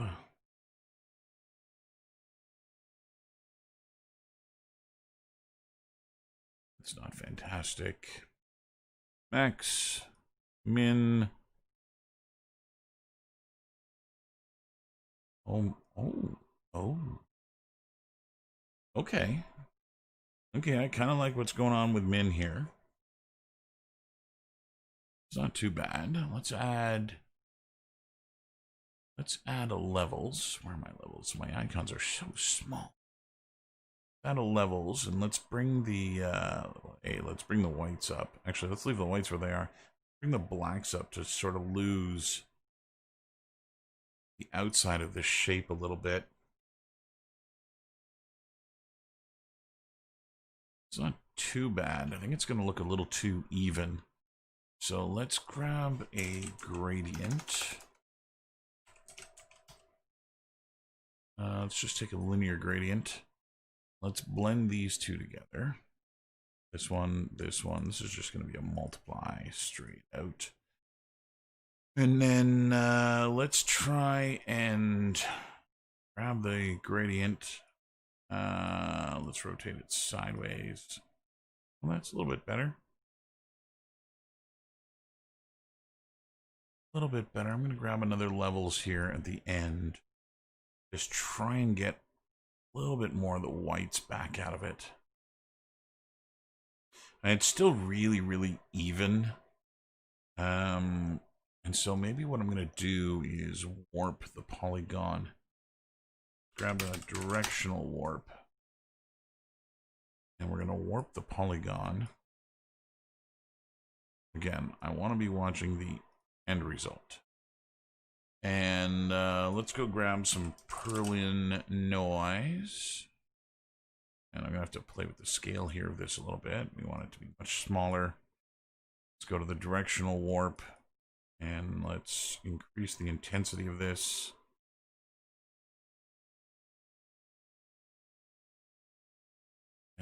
It's still bad. Let's change the angle a little bit. It's a little bit better. Grab a slope blur. See what I can do. It's in a slope blur. You go in here. Let's grab some more noise. All the noise. What the hell, man? Type. Grab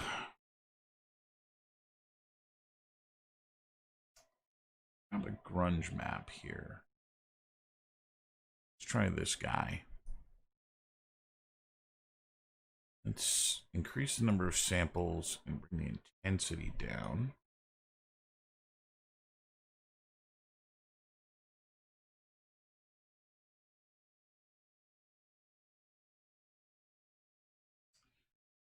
Too bad.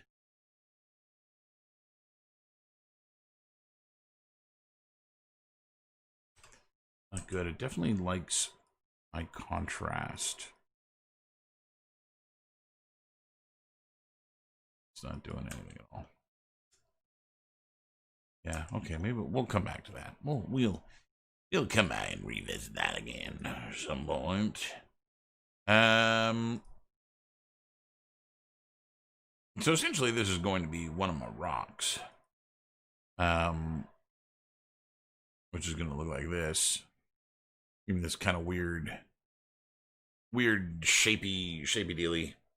And then what I want to do is I just want to go and tile this a couple of times. So do something like a tiler, either tile generator. Let's use the sampler. And the reason for the sampler is I can put more than one input into this. So I can actually sample a couple of different things. But let's just do one for now. I'm going to set this tile sampler to take the pattern input, like so. And figure out how many of these things we want. I'm definitely going to scale them up, like so. Let's get out of, there's the amount. Let's bring the amount down to about 8 or so. Okay, and then let's jump into our rotation, and let's rotation random. So let's go into color and make sure color blending is max. Yeah. Okay. I'm going to scale down a little bit. Okay, so that's starting to get there. It's starting to give me the look of a bunch of different things together. Now they're still looking very, very cube to me here, and so I'm going to go play around with the levels of the cube itself before going into this blend and see what I can do about just increasing the contrast on this a little bit to nerf the shape a little bit more. Something like that. I may also go into the directional warp and increase the intensity here a little bit more. Break it up a little bit.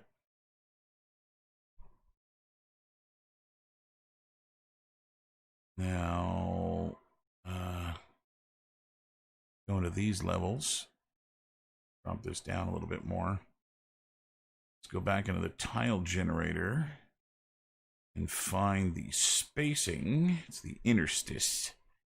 Interstitial spacing is what we're after now. Position and position random. And where's my interstitial spacing? Are you in pattern? Size.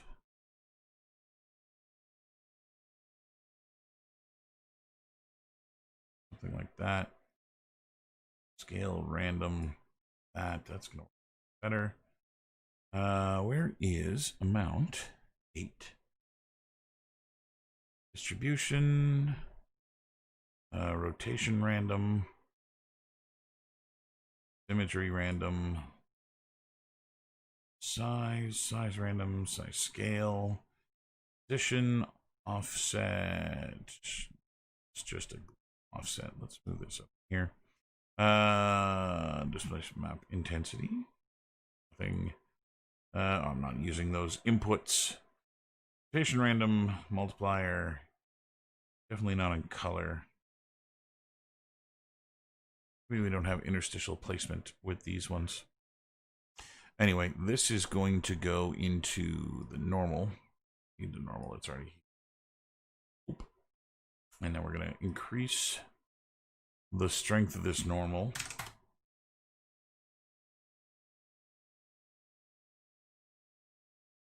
Okay, kind of at a start here. It's definitely not too shabby.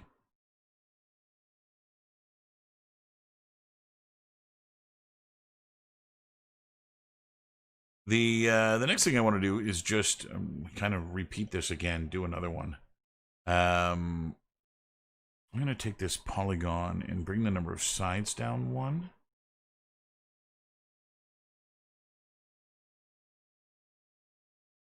You make too many sides on the polygon, it ends up being very obvious here.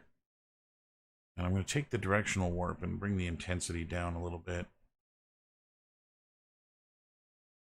I'm just getting too many curvy lines, which is breaking the illusion of it being rock. Okay, so what I want to do now is I want to get some chips in the rocks. They're kind of looking decent the way they are right now, but they don't. They all kind of look like the same thing. They could also kind of almost look like little bits of hazelnut or something like that. And so what I want to do is kind of start taking bites out of them. So the idea here with this is to go and do another pass of this kind of stuff and layer it on top. So I'm going to go and look up grunge here and see what we've got in these grunge maps. That's not too bad. And the idea is to use this as kind of a bite into this. So if I grab a blend here and we intersect that and this, and we're going to go and let's try subtraction, pull the opacity down, let's invert their position.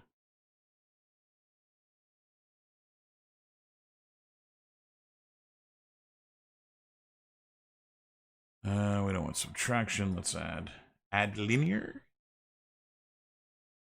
And what this is going to do is it's going to give me the ability to kind of eat away at some of the rocks a little bit, so they don't look so clean in their shape. Let's try max. No, min. Oh. Okay, not too bad. So now what I'm going to do is I'll just take this entire chain that I just built here, and I'm going to duplicate it, put it down here, And the idea now is I'm going to go into the tile sampler. I want to edit some of these other things here. But the idea is going to be going into this tile sampler, taking the amount. I'm at 8, so I'm going to go up to about 12 or 13 or so. There's 14. Let's do 14. I'm going to go into the scale, and I'm going to bring the scale down quite a bit. And then I want to be able to manipulate the shape a little bit. So let's go and increase the sides on our cube, or on our polygon. And then I'm going to just kind of manipulate the cube a little bit so that it's not so straight on as it is here, which is going to give me a much different looking pebble. In fact, I may go and edit this one a little bit too. And this one. Are you not? Oh, yeah, there it goes. I want to make sure I'm not getting the same shape twice.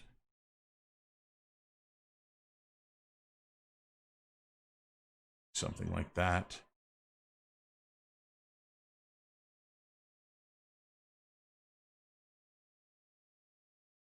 Scale it up a little bit. I definitely don't want to manipulate those chunks too much.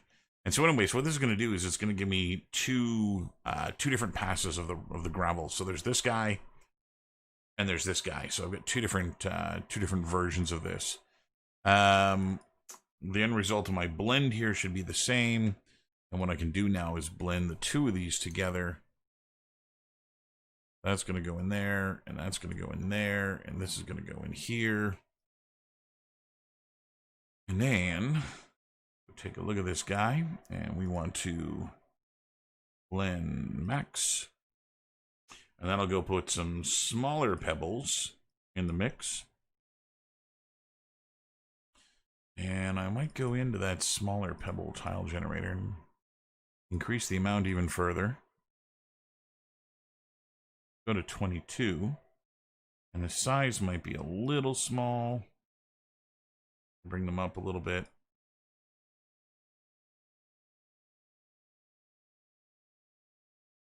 Yeah, that's not too bad. Let's go into our color, the tile sampler, and see what we can't do about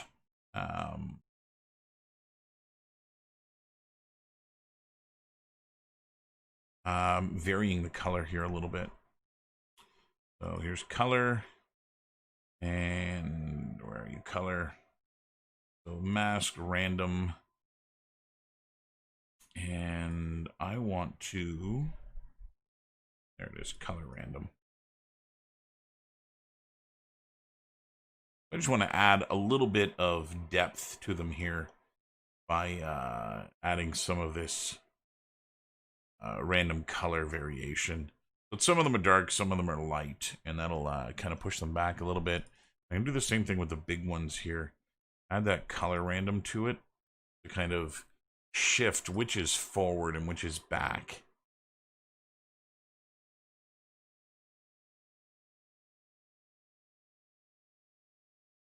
Not too bad. I think these guys are a little small still. Going to the scale. Bring it up a little bit more. Okay.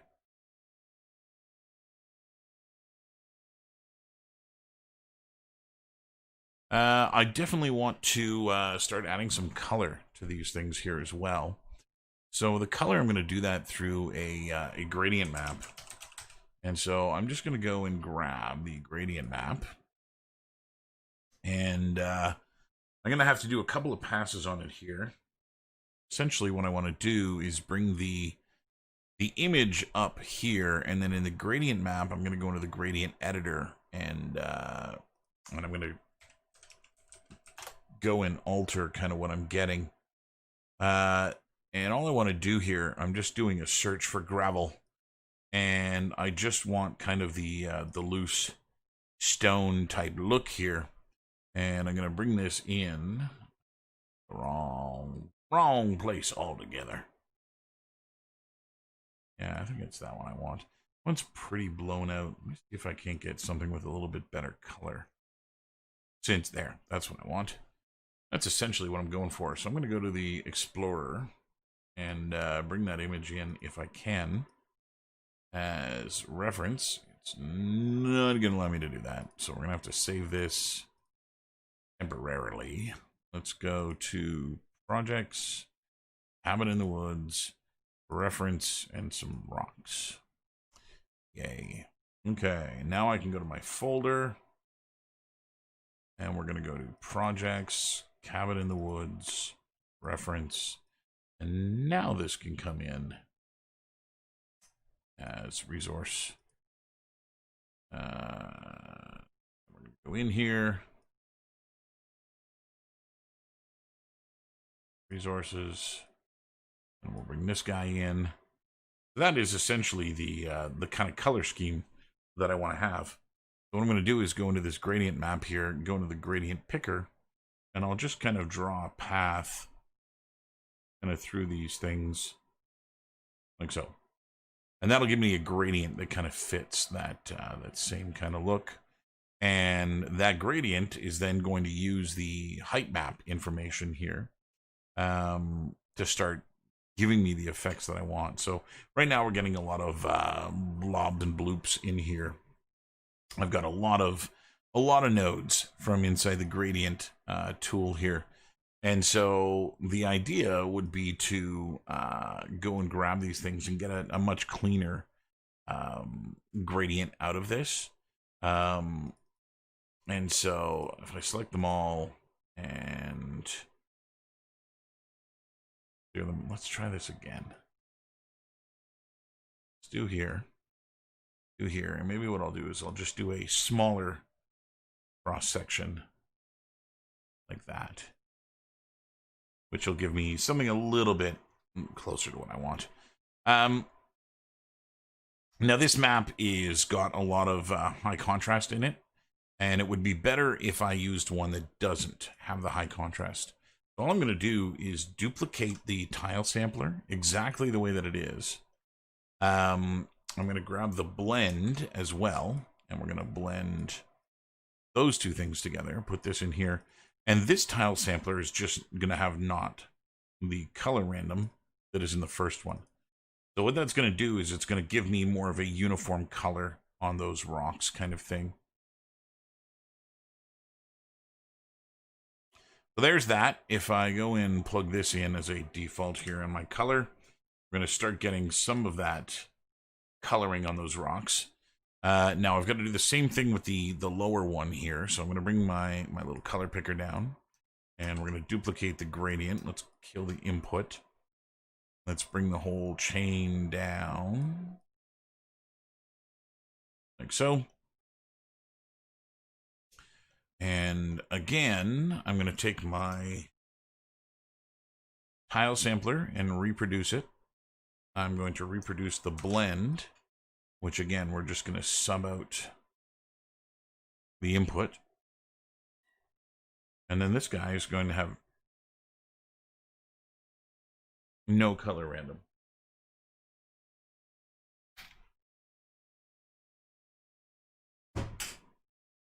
And let's go into the gradient. We're going to edit the gradient. We'll open this guy up here again.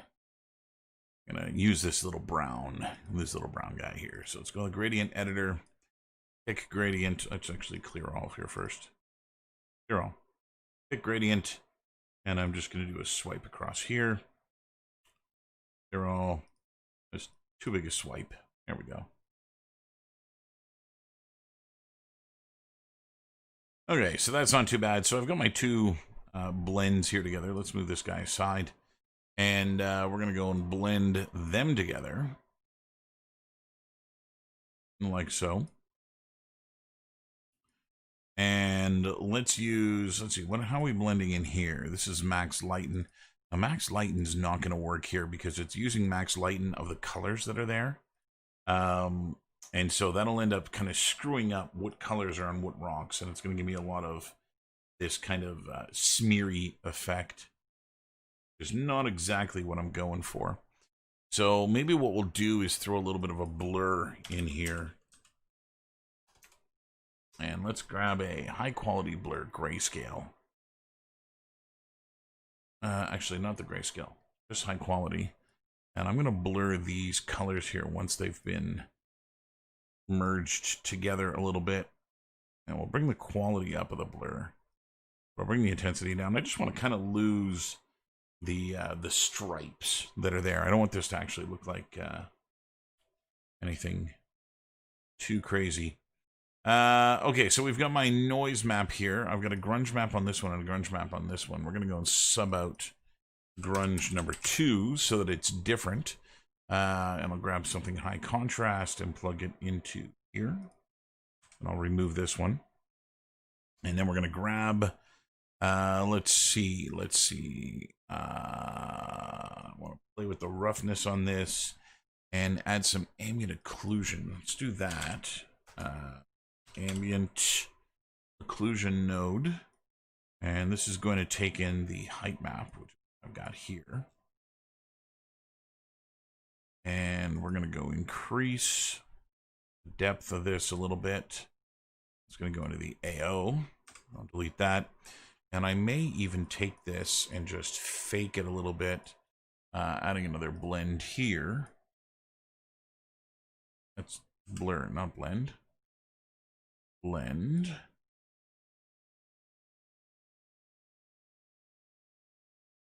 And what I'll do here is just multiply my ambient occlusion in. Oh, right. This has to be made a color. So I need another gradient map. I can never find the gradient map. There it is. So all I want to do here is just convert my grayscale height map to a color image so that I can blend them together. Something like that. I'm going to go into the blend here and obviously tone down the other one. This goes in the top. This goes in the bottom. And then the opacity can get pulled down a little bit here.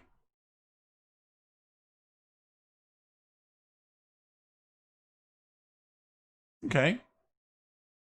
I'm digging it. I'm digging it. I see what's going on. Starting to get what looks a little bit like gravel. Let's do some roughness on this sucker here now. My roughness is just a uniform color. If I go and take this guy with the ambient occlusion node, so that guy's going to go there. Let's check out this guy. So I think what I'm going to do is invert my height map to begin with. Invert grayscale. So let's invert the height map. And let's check that out in the roughness. I'm going to have to use levels on it, obviously. But I just want to see what kind of values I'm getting on here. Really hard to see. Let's go and plug the levels into this, so that we can manipulate the levels. And I don't nearly need as much white in this, so that I get a little bit more sheen out of the rocks. I'm going to bring the blacks up a little bit too, so that where it is shiny, it's shiny. I may go in with the grunge map here. So I think what I might do is actually bring the grunge map in as well. Let's invert my grunge maps. So I need to blend the two grunge maps. Blend. And we're going to do this one and this one.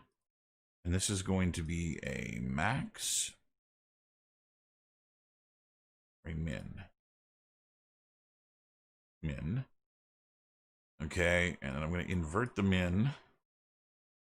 Is going to give me this, and then I'm going to blend this with my roughness. This, I did this backwards. This should go in here. This should go in here. Okay, so let's set that blend up.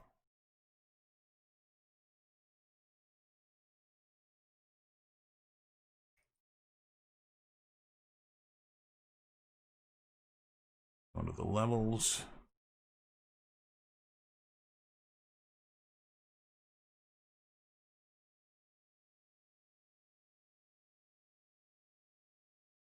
Yeah, not too bad. That reads as close enough to gravel as I really care to get this. It's definitely not perfect, but it'll do in a pinch. So let's go and spit these guys out. I don't need a height map or anything like that. I'm not doing any displacement or anything. Again, this is just to sit on a flat plane, so I don't really care much what it looks like. 1024 is probably all I really need from this. And so let's go to gravel and export out as bitmaps.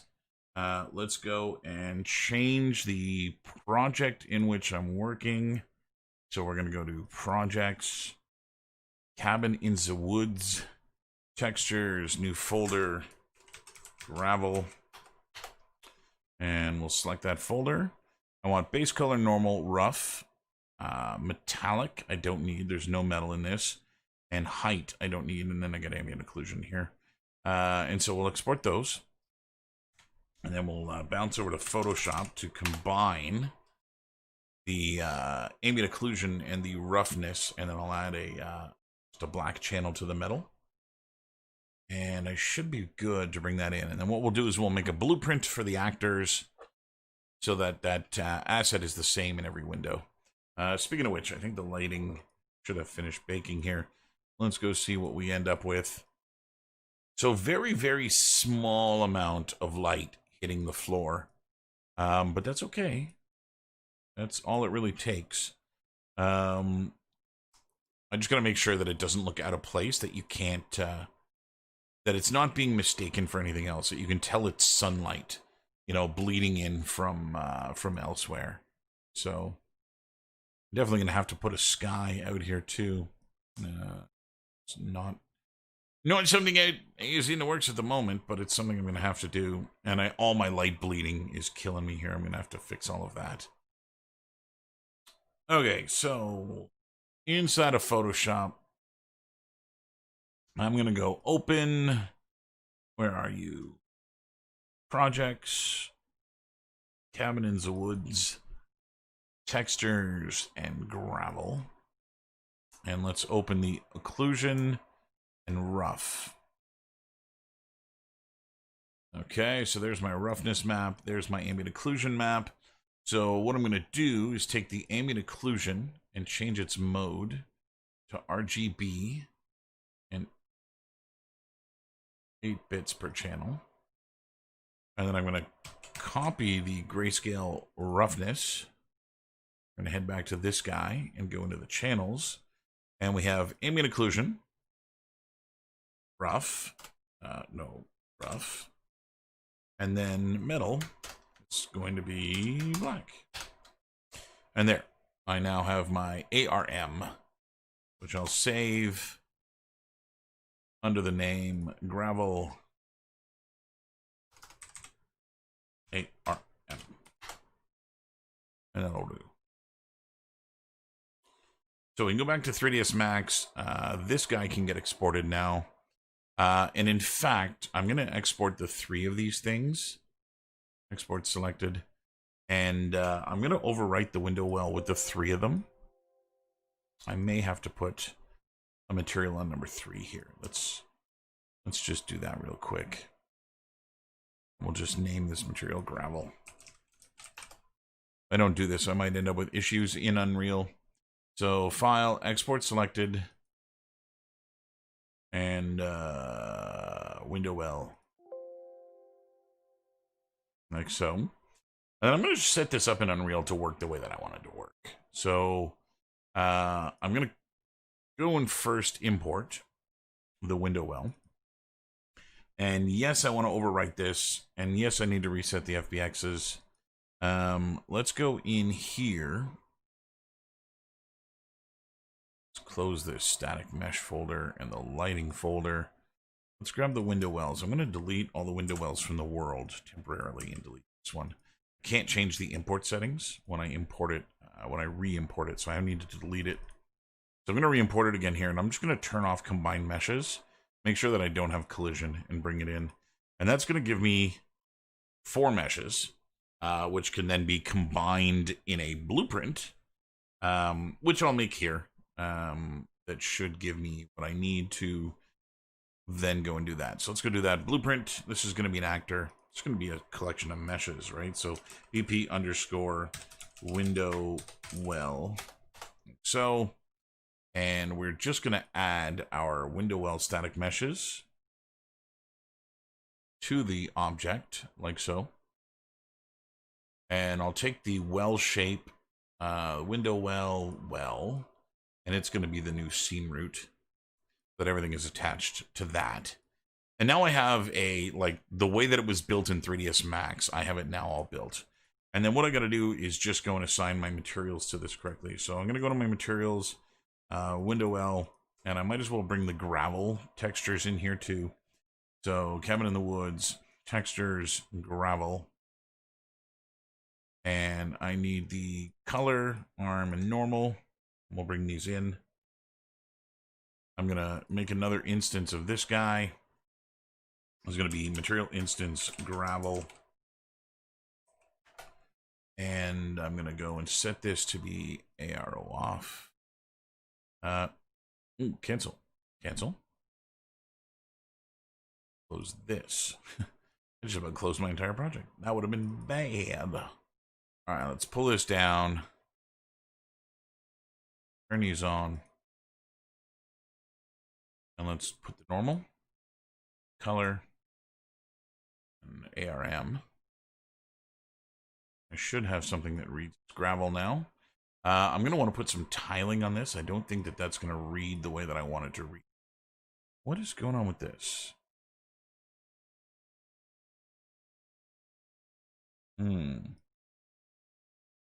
Something funny about the way that my diffuse is being read. It's too bright.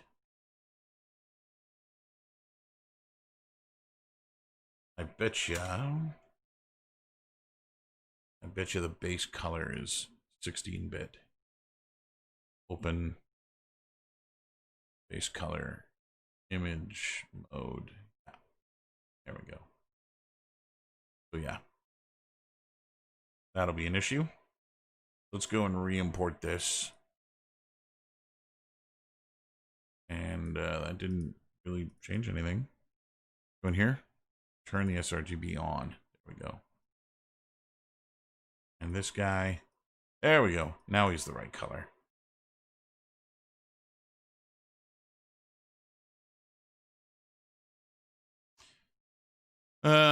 Okay. Let's go and build some tiling into these textures. I know I don't need tiles here, but I will for the gravel. So we're going to create a tiles node, a multiply node, and that. I'm going to set the default in the tiles to 1. And I'll just plug this into the UVs of everything. And even though I'm not going to use it in this material or some of the other ones, I can now have a little bit more control on the gravel. And I can actually go and tell it how often to tile my gravel, which will make it a little bit easier to see. Now, it doesn't look correct to me still. Substance designer here. RGB linear raw. Export outputs. Go to Photoshop here and open up that. Yeah. The ambient occlusion is not here. Something is broken in designer. Close this. Base color. There. That's what I wanted to have. So let's go and re-export this guy.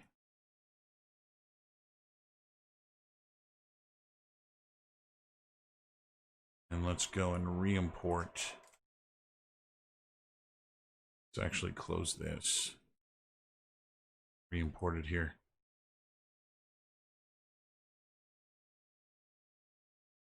Now it's got the right value. Let's go make sure that image mode, RGB 8-bit. Save and close. Okay. I should be able to re-import that now. It's just getting really, really blown out. This one. Re-import. There we go. That's looking a little bit closer to what I wanted. So yeah, not sure what happened there. I guess I just had it turned down too much. But that works now. So I'm gonna go and put that material here on the right mesh. So let's go into the meshes and open up that floor. That is the floor. And we'll go back to the window well gravel, window well floor, and we'll assign it. This is where I can set up the tiles to be what I want. And actually that'll do plenty fine, I think. That'll work. Gravel. Don't need it to be much else. And then the base, which goes on to, there's my meshes here again. I'll just assign them here. Let's do this. Well, this base.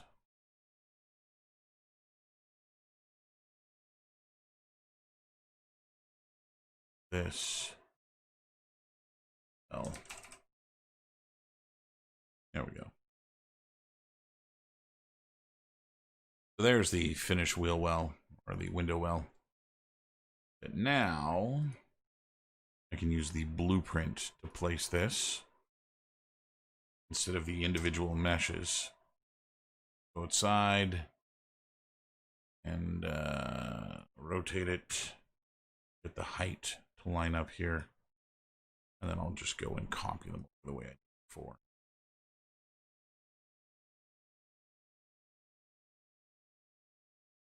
Should be about like that.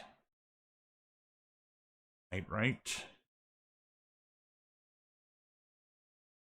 Slide this back over.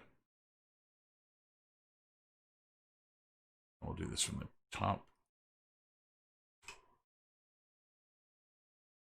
Okay, I'm pleased with that.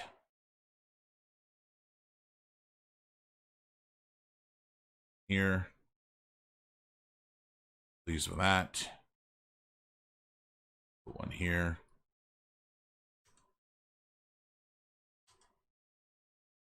Now, even though this is a blueprint, technically, and that the other categories of meshes that I've got on my world here are static meshes, I'm still going to group this within the static mesh folder because this is not a blueprint in the terms of scripting.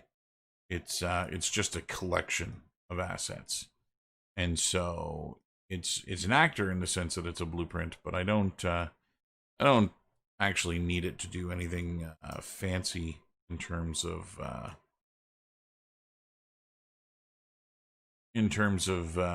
script or anything like that. It doesn't need to change. It doesn't need to manipulate. It doesn't need to get altered in any way. I just want to have a way of assigning these things to a container of sorts so that I can place them easier without having to go and place all four, the gravel, the wheel, the well, and the grill, and all that stuff. And so that's the shortcut that's here.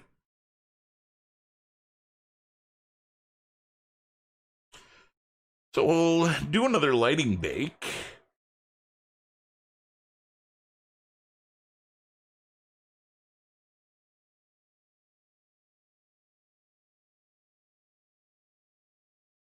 And then see what else I need doing here.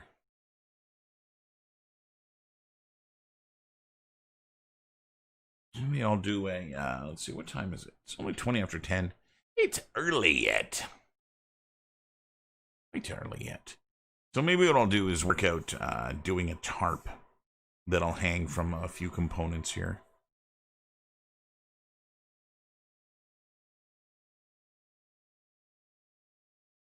Wow, that is harsh, harsh lighting on that gravel. Going to be the same on all of them. Going to be the same on all of them. Yeah, I'm really not liking the bleed that I'm getting through those. Looks pretty ugly. And you won't be able to see anything here. At least until I fix my lighting a little bit more.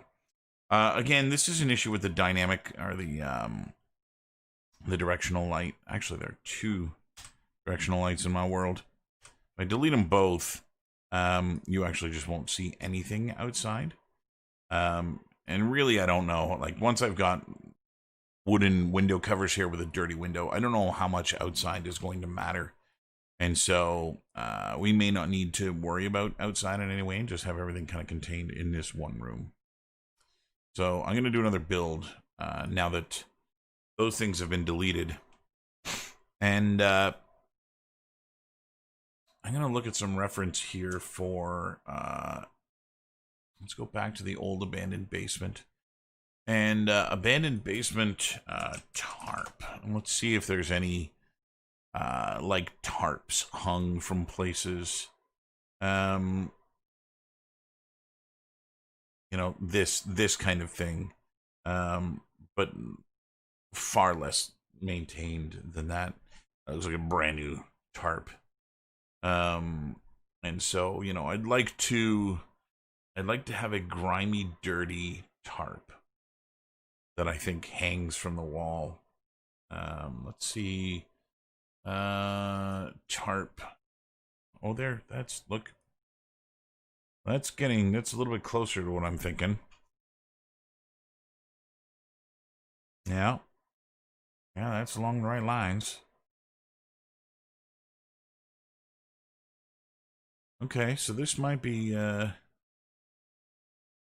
pretty doable.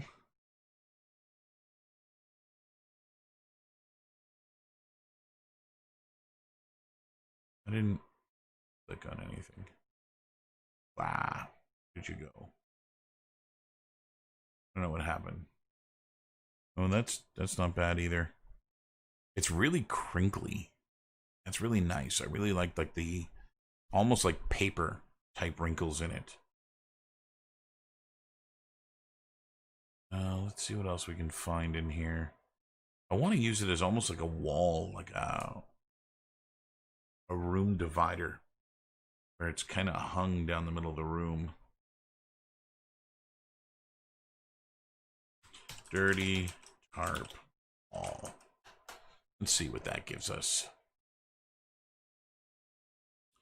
There's a nice close-up of a tarp. It's got a really, really nice repeating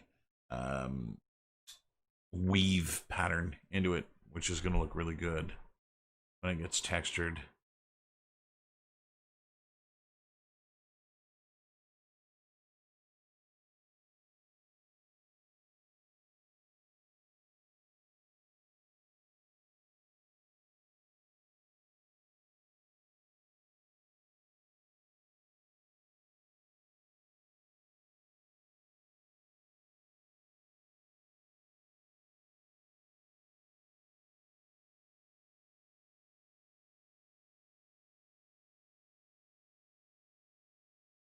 Yeah, that kind of thing.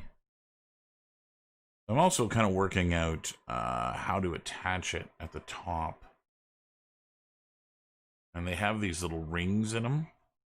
I don't know if I should just make like a piece of rope strung across some of the beams.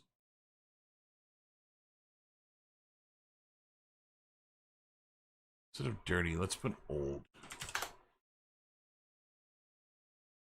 That's cool too. Shredded hole.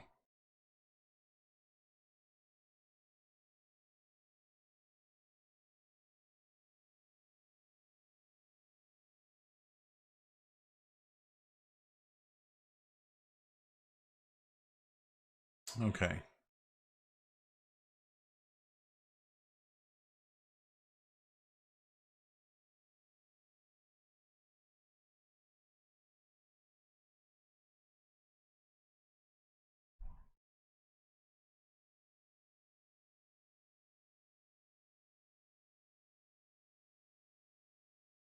Some really nice stuff in here. Let me just get rid of this and look a tarp wall up.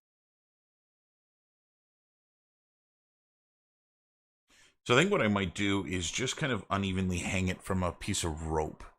And here they've got it kind of strung up properly, like it's actually being used in the correct way. But I want it to be a little bit more strung together, and not being used as carefully. Almost like it was put up in a hurry, and not a lot of care taken to put it up in a way that would make it useful. Okay, so let's see the best way to do this here. I'm going to go into, well, let's go check out light bakes here first. Because it's going to get darker now without those lights. And so I definitely have to do something with the, lighting. Because without the directional lights from outside, you lose a lot. Anyway. Let's go take a look at putting a tarp in here. So I'm going to go back to this map and unhide. Let's save while we're here. I've got something else in the room now, which is useful. And I now need to kind of decide where I want to put the tarp. And I think it might make the most sense. Let's go back and look in here.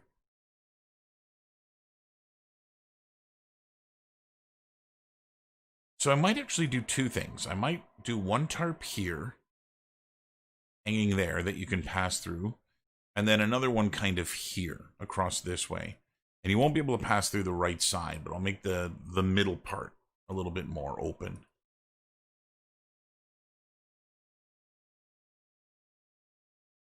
Because I've got a beam up here on which I can string the string.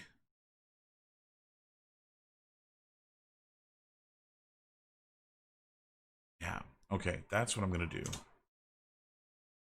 So, here it is, Max. And we're going to go find that location in here, as it were.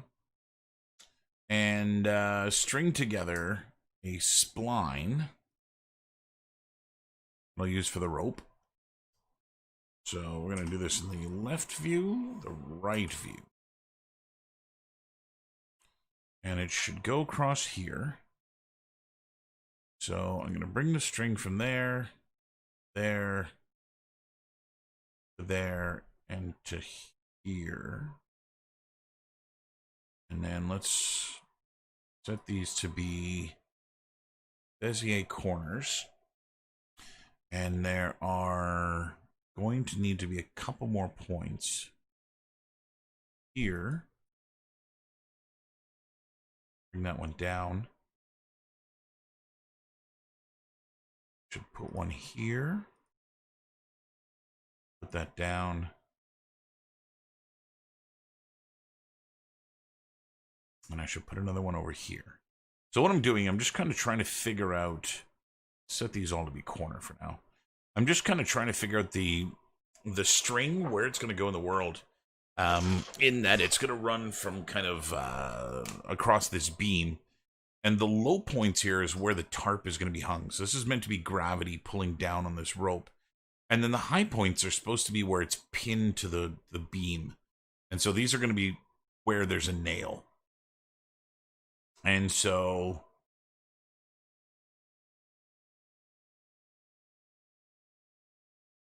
I think that's really all I have to do with this. Let's go into rendering, render this in the viewport.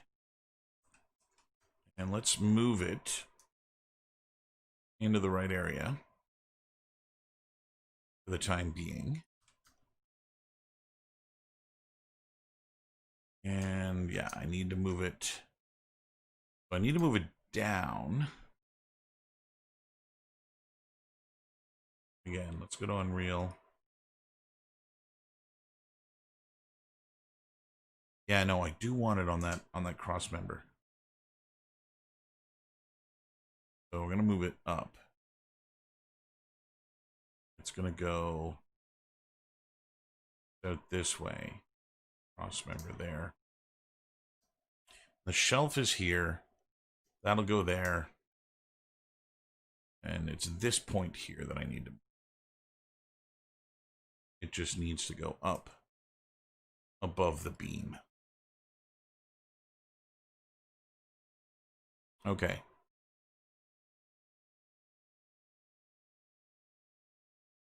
Now, let's make sure that this isn't mental. 12-sided, bring it down to 8. And I'm going to convert this to an editable poly. And I'm going to bring a copy of it over to the origin. Like so. And affect pivot only. Put this down to 0. Just so that the height is already set. And then I'm going to export this, export selected, and this is going to be my rope. Tarp a rope. Like so. Now, let's close some of the software we're not using. Designer. Painter. Thanks. So let's close this guy. That open. Okay. Let's open this and Marvelous Designer.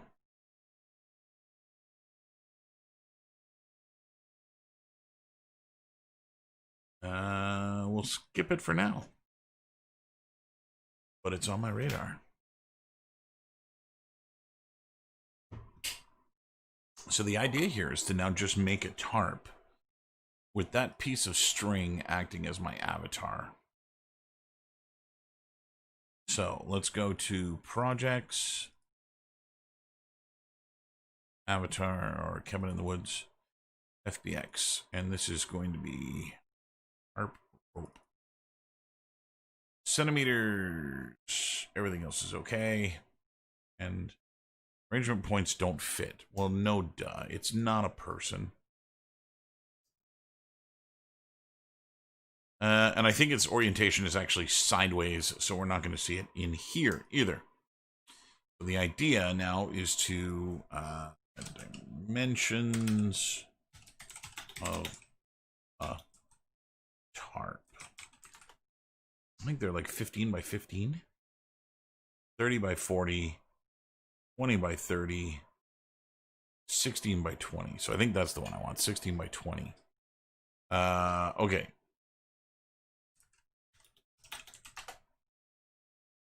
So 487,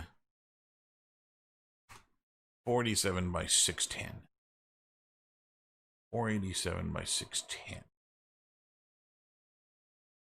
This is in centimeters. So width is 610.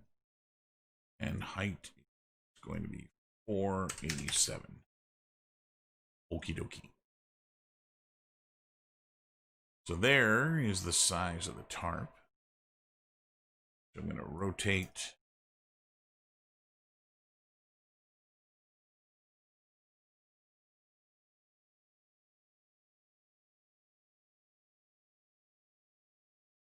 Rotate over this way. Whoa. Where are you? Bring it down. Into the right area. Now, there's a shelf here. And so I need to be careful of that because I don't want the tarp to go into the shelf. So I'm going to have it hung here. Now, it might actually be a good idea to bring the shelf in so that the tarp collides with it the right way. But I'm going to try and just manually set this up. It might be a good idea.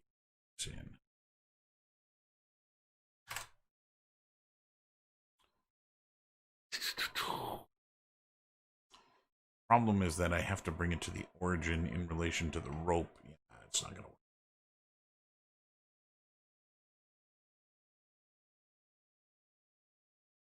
Let me look at where this shelf is in my left view.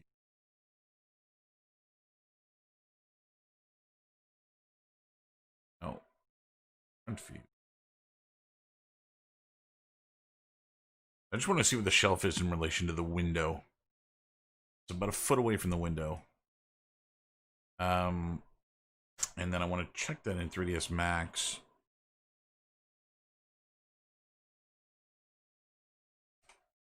This way. There's the rope. Yeah, see, I've got that really close to where the shelf is.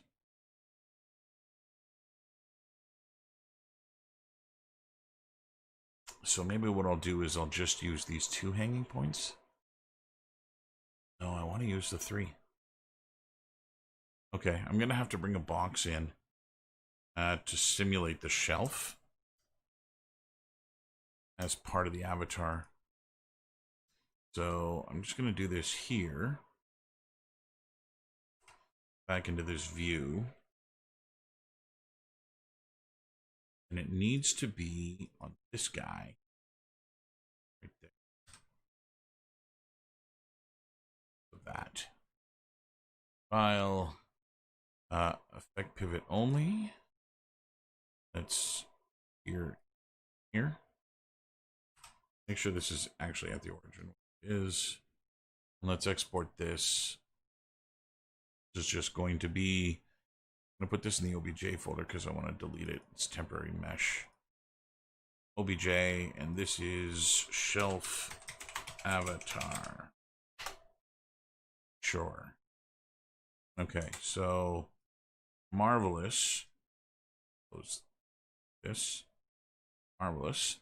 We're going to go File, Import, Add OBJ.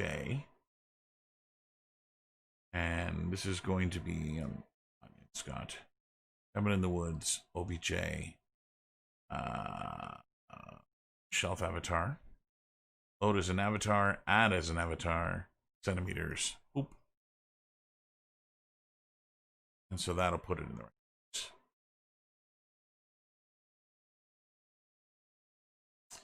Now, preferences, display, environment. Show me the 3D grid. Ooh.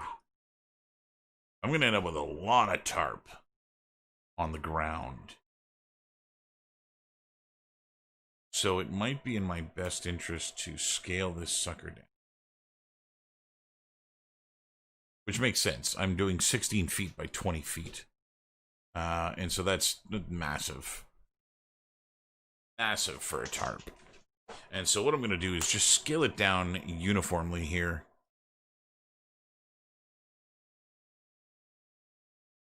We'll get it to line up in a little bit of a better way. Let's put it down here. Let's go and set that. Get it this way again. Bring it back here. So that works a little bit better.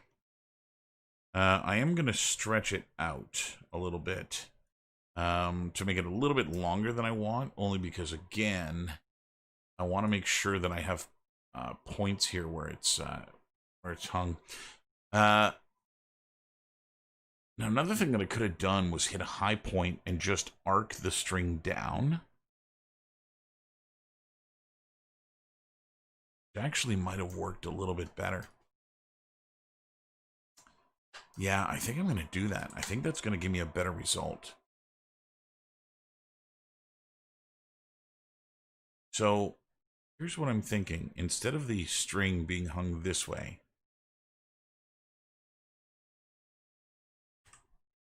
like so, I'm going to set this up in Unreal. So front perspective. And essentially what I want to add. Yeah, see, I think it should be 2 tarps as well that are split in the middle.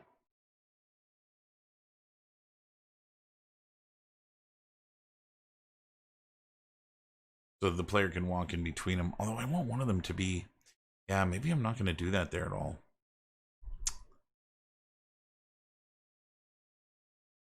I want it to be something the player can walk through.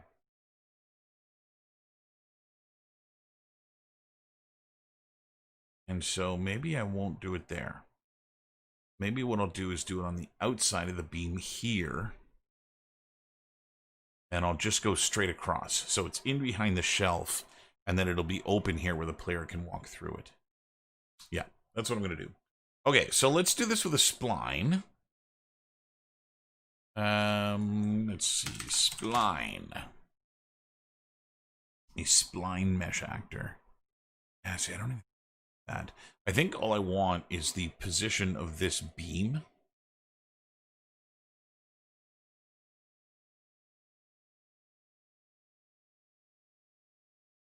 And I can make the tarp the right length if I fold it over.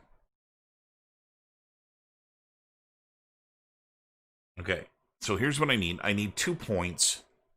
One here and one here. And I need to know where those points are above the ground. This beam has been scaled, so it's freaking useless to me. So here's what I'm going to do. I'm going to go and create a box. Like so. And I'm going to go and position this box. Let's do this in perspective top. What I'm going to do is I'm actually going to go and place this box exactly where this beam is and export this thing out as a static mesh, or at least a placeholder static mesh.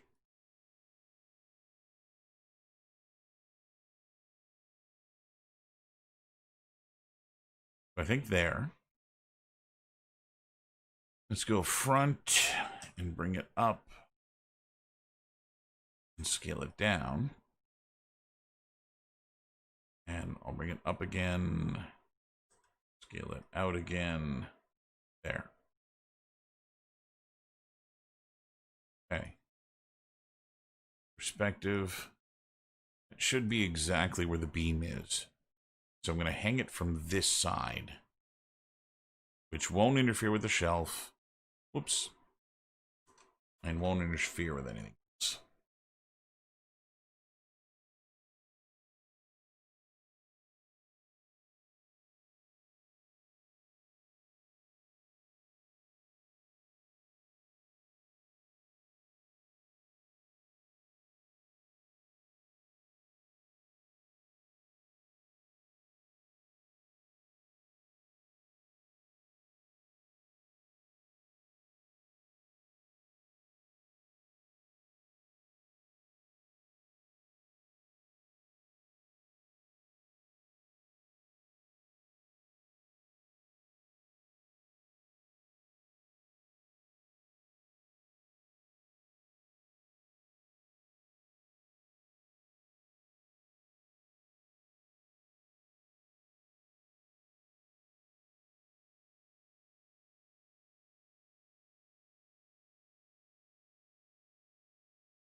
So yeah, I don't know what's going on.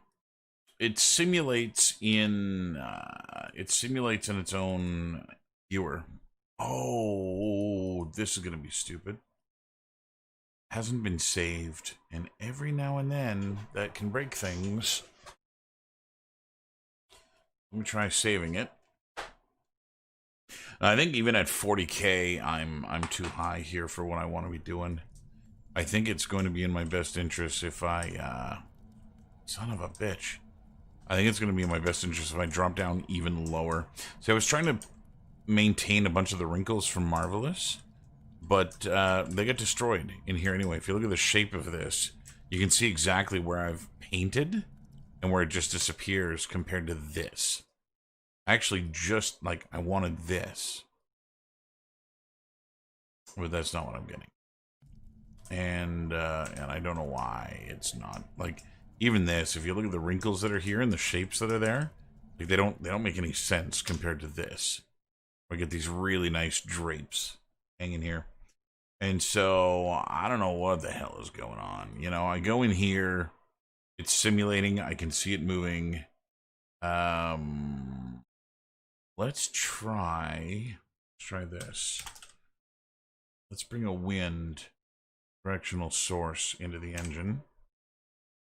And let's move it that way. And let's bring the strength of the wind up to 1. And hit play. And see if it billows in the wind. So no. The wind does nothing as well. So it's actually just not simulating in the world.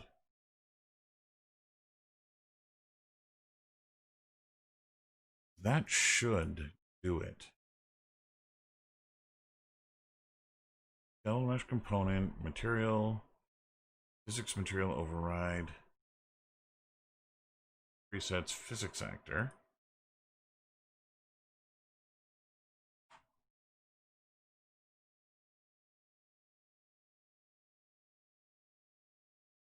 Yeah, I don't know. It's not making an LOD. It's always got the same topology in it.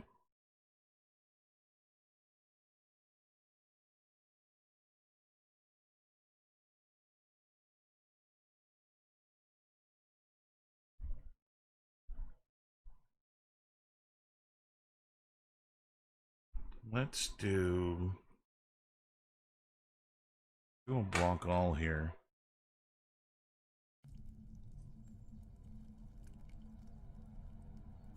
See, it still is simulating because I can see the wrinkles change shape. Actually, here. I can see it moving. The wind actor is doing something. Let's take the wind actor and crank it up.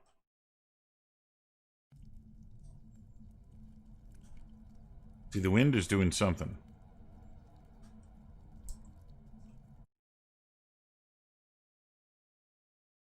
No, no, no, no, no. Bring that up.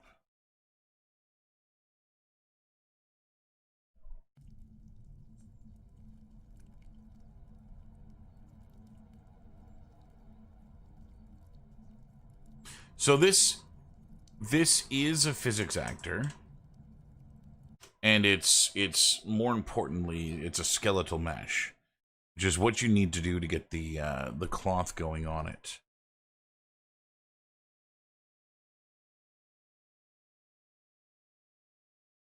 There are no masks. Max distance.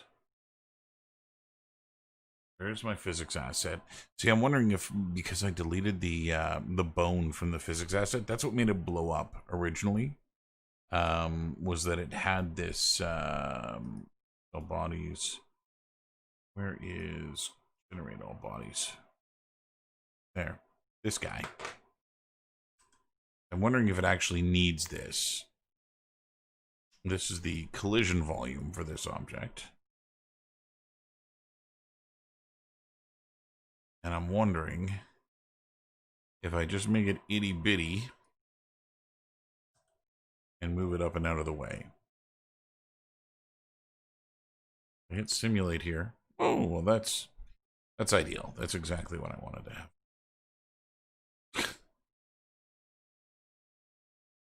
I'm wondering if just having that bone.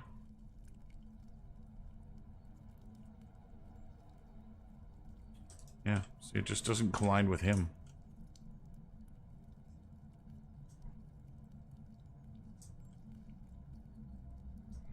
And I'm not sure why.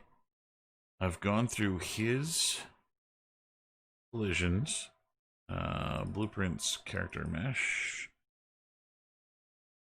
and mesh.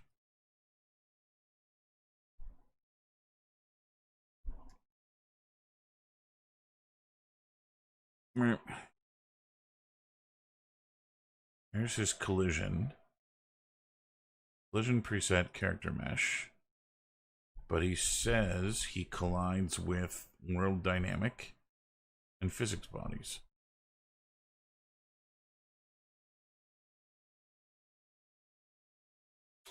And so he's doing the right thing.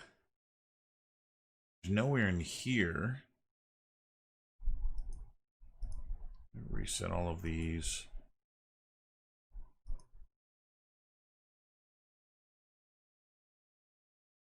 Gravity's on. If I simulate physics, does it fall to the ground? That might be, yeah. Perfect. So lifelike.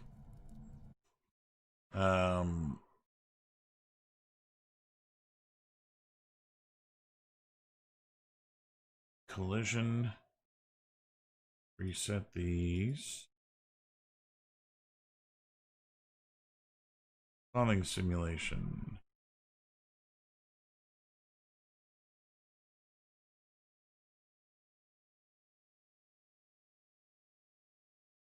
Try the other clothing simulation.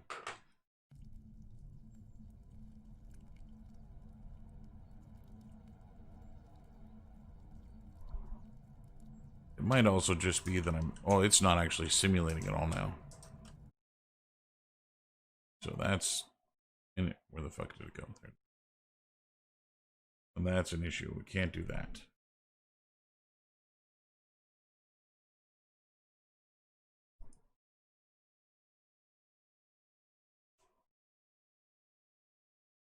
Yeah, I don't think the problem is with the fabric. I think the problem is with my character.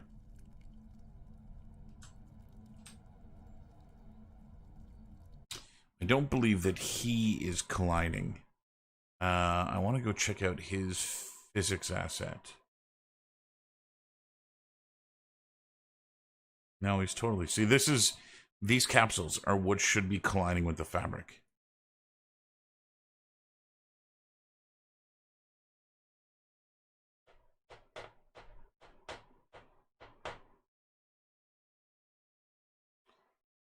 So the only other thing that I can think of that might be causing this to act wonky is a physics material,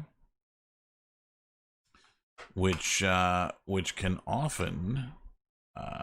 is there no physics asset here? That's why. It is there.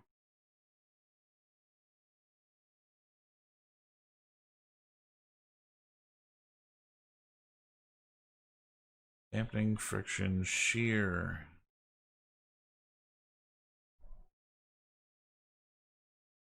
There's nothing there about that.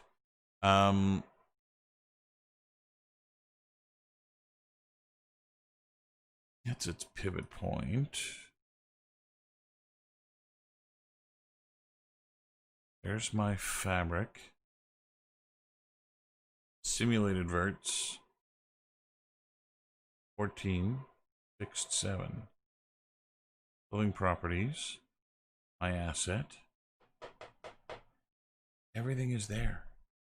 So the only other thing that I can think of is a physics material, which on occasion, physics materials become useful. I do not have a physics material in here. And I wonder if I just put one on board.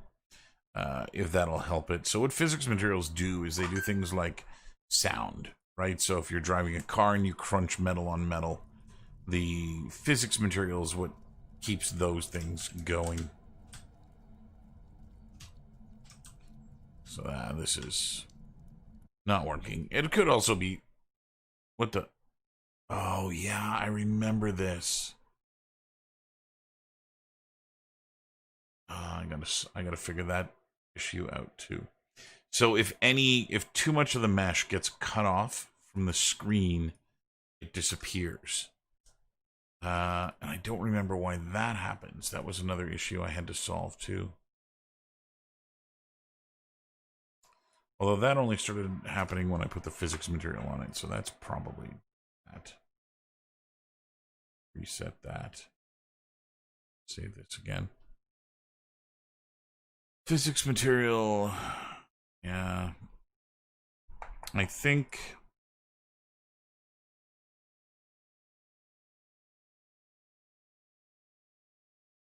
Yeah, I think I'm going to have to do some research into this. I thought it was a lot more simple than that. That doesn't seem to be the case at the moment. Anyway, I'm too exhausted to think any further about what I should be doing here, and so I'm gonna call an end to the stream now. While I still have some semblance of sanity, and I'll try and pick this up tomorrow. See what I can do. See what I can do then. And so anyway, thanks again for tuning in and hanging out.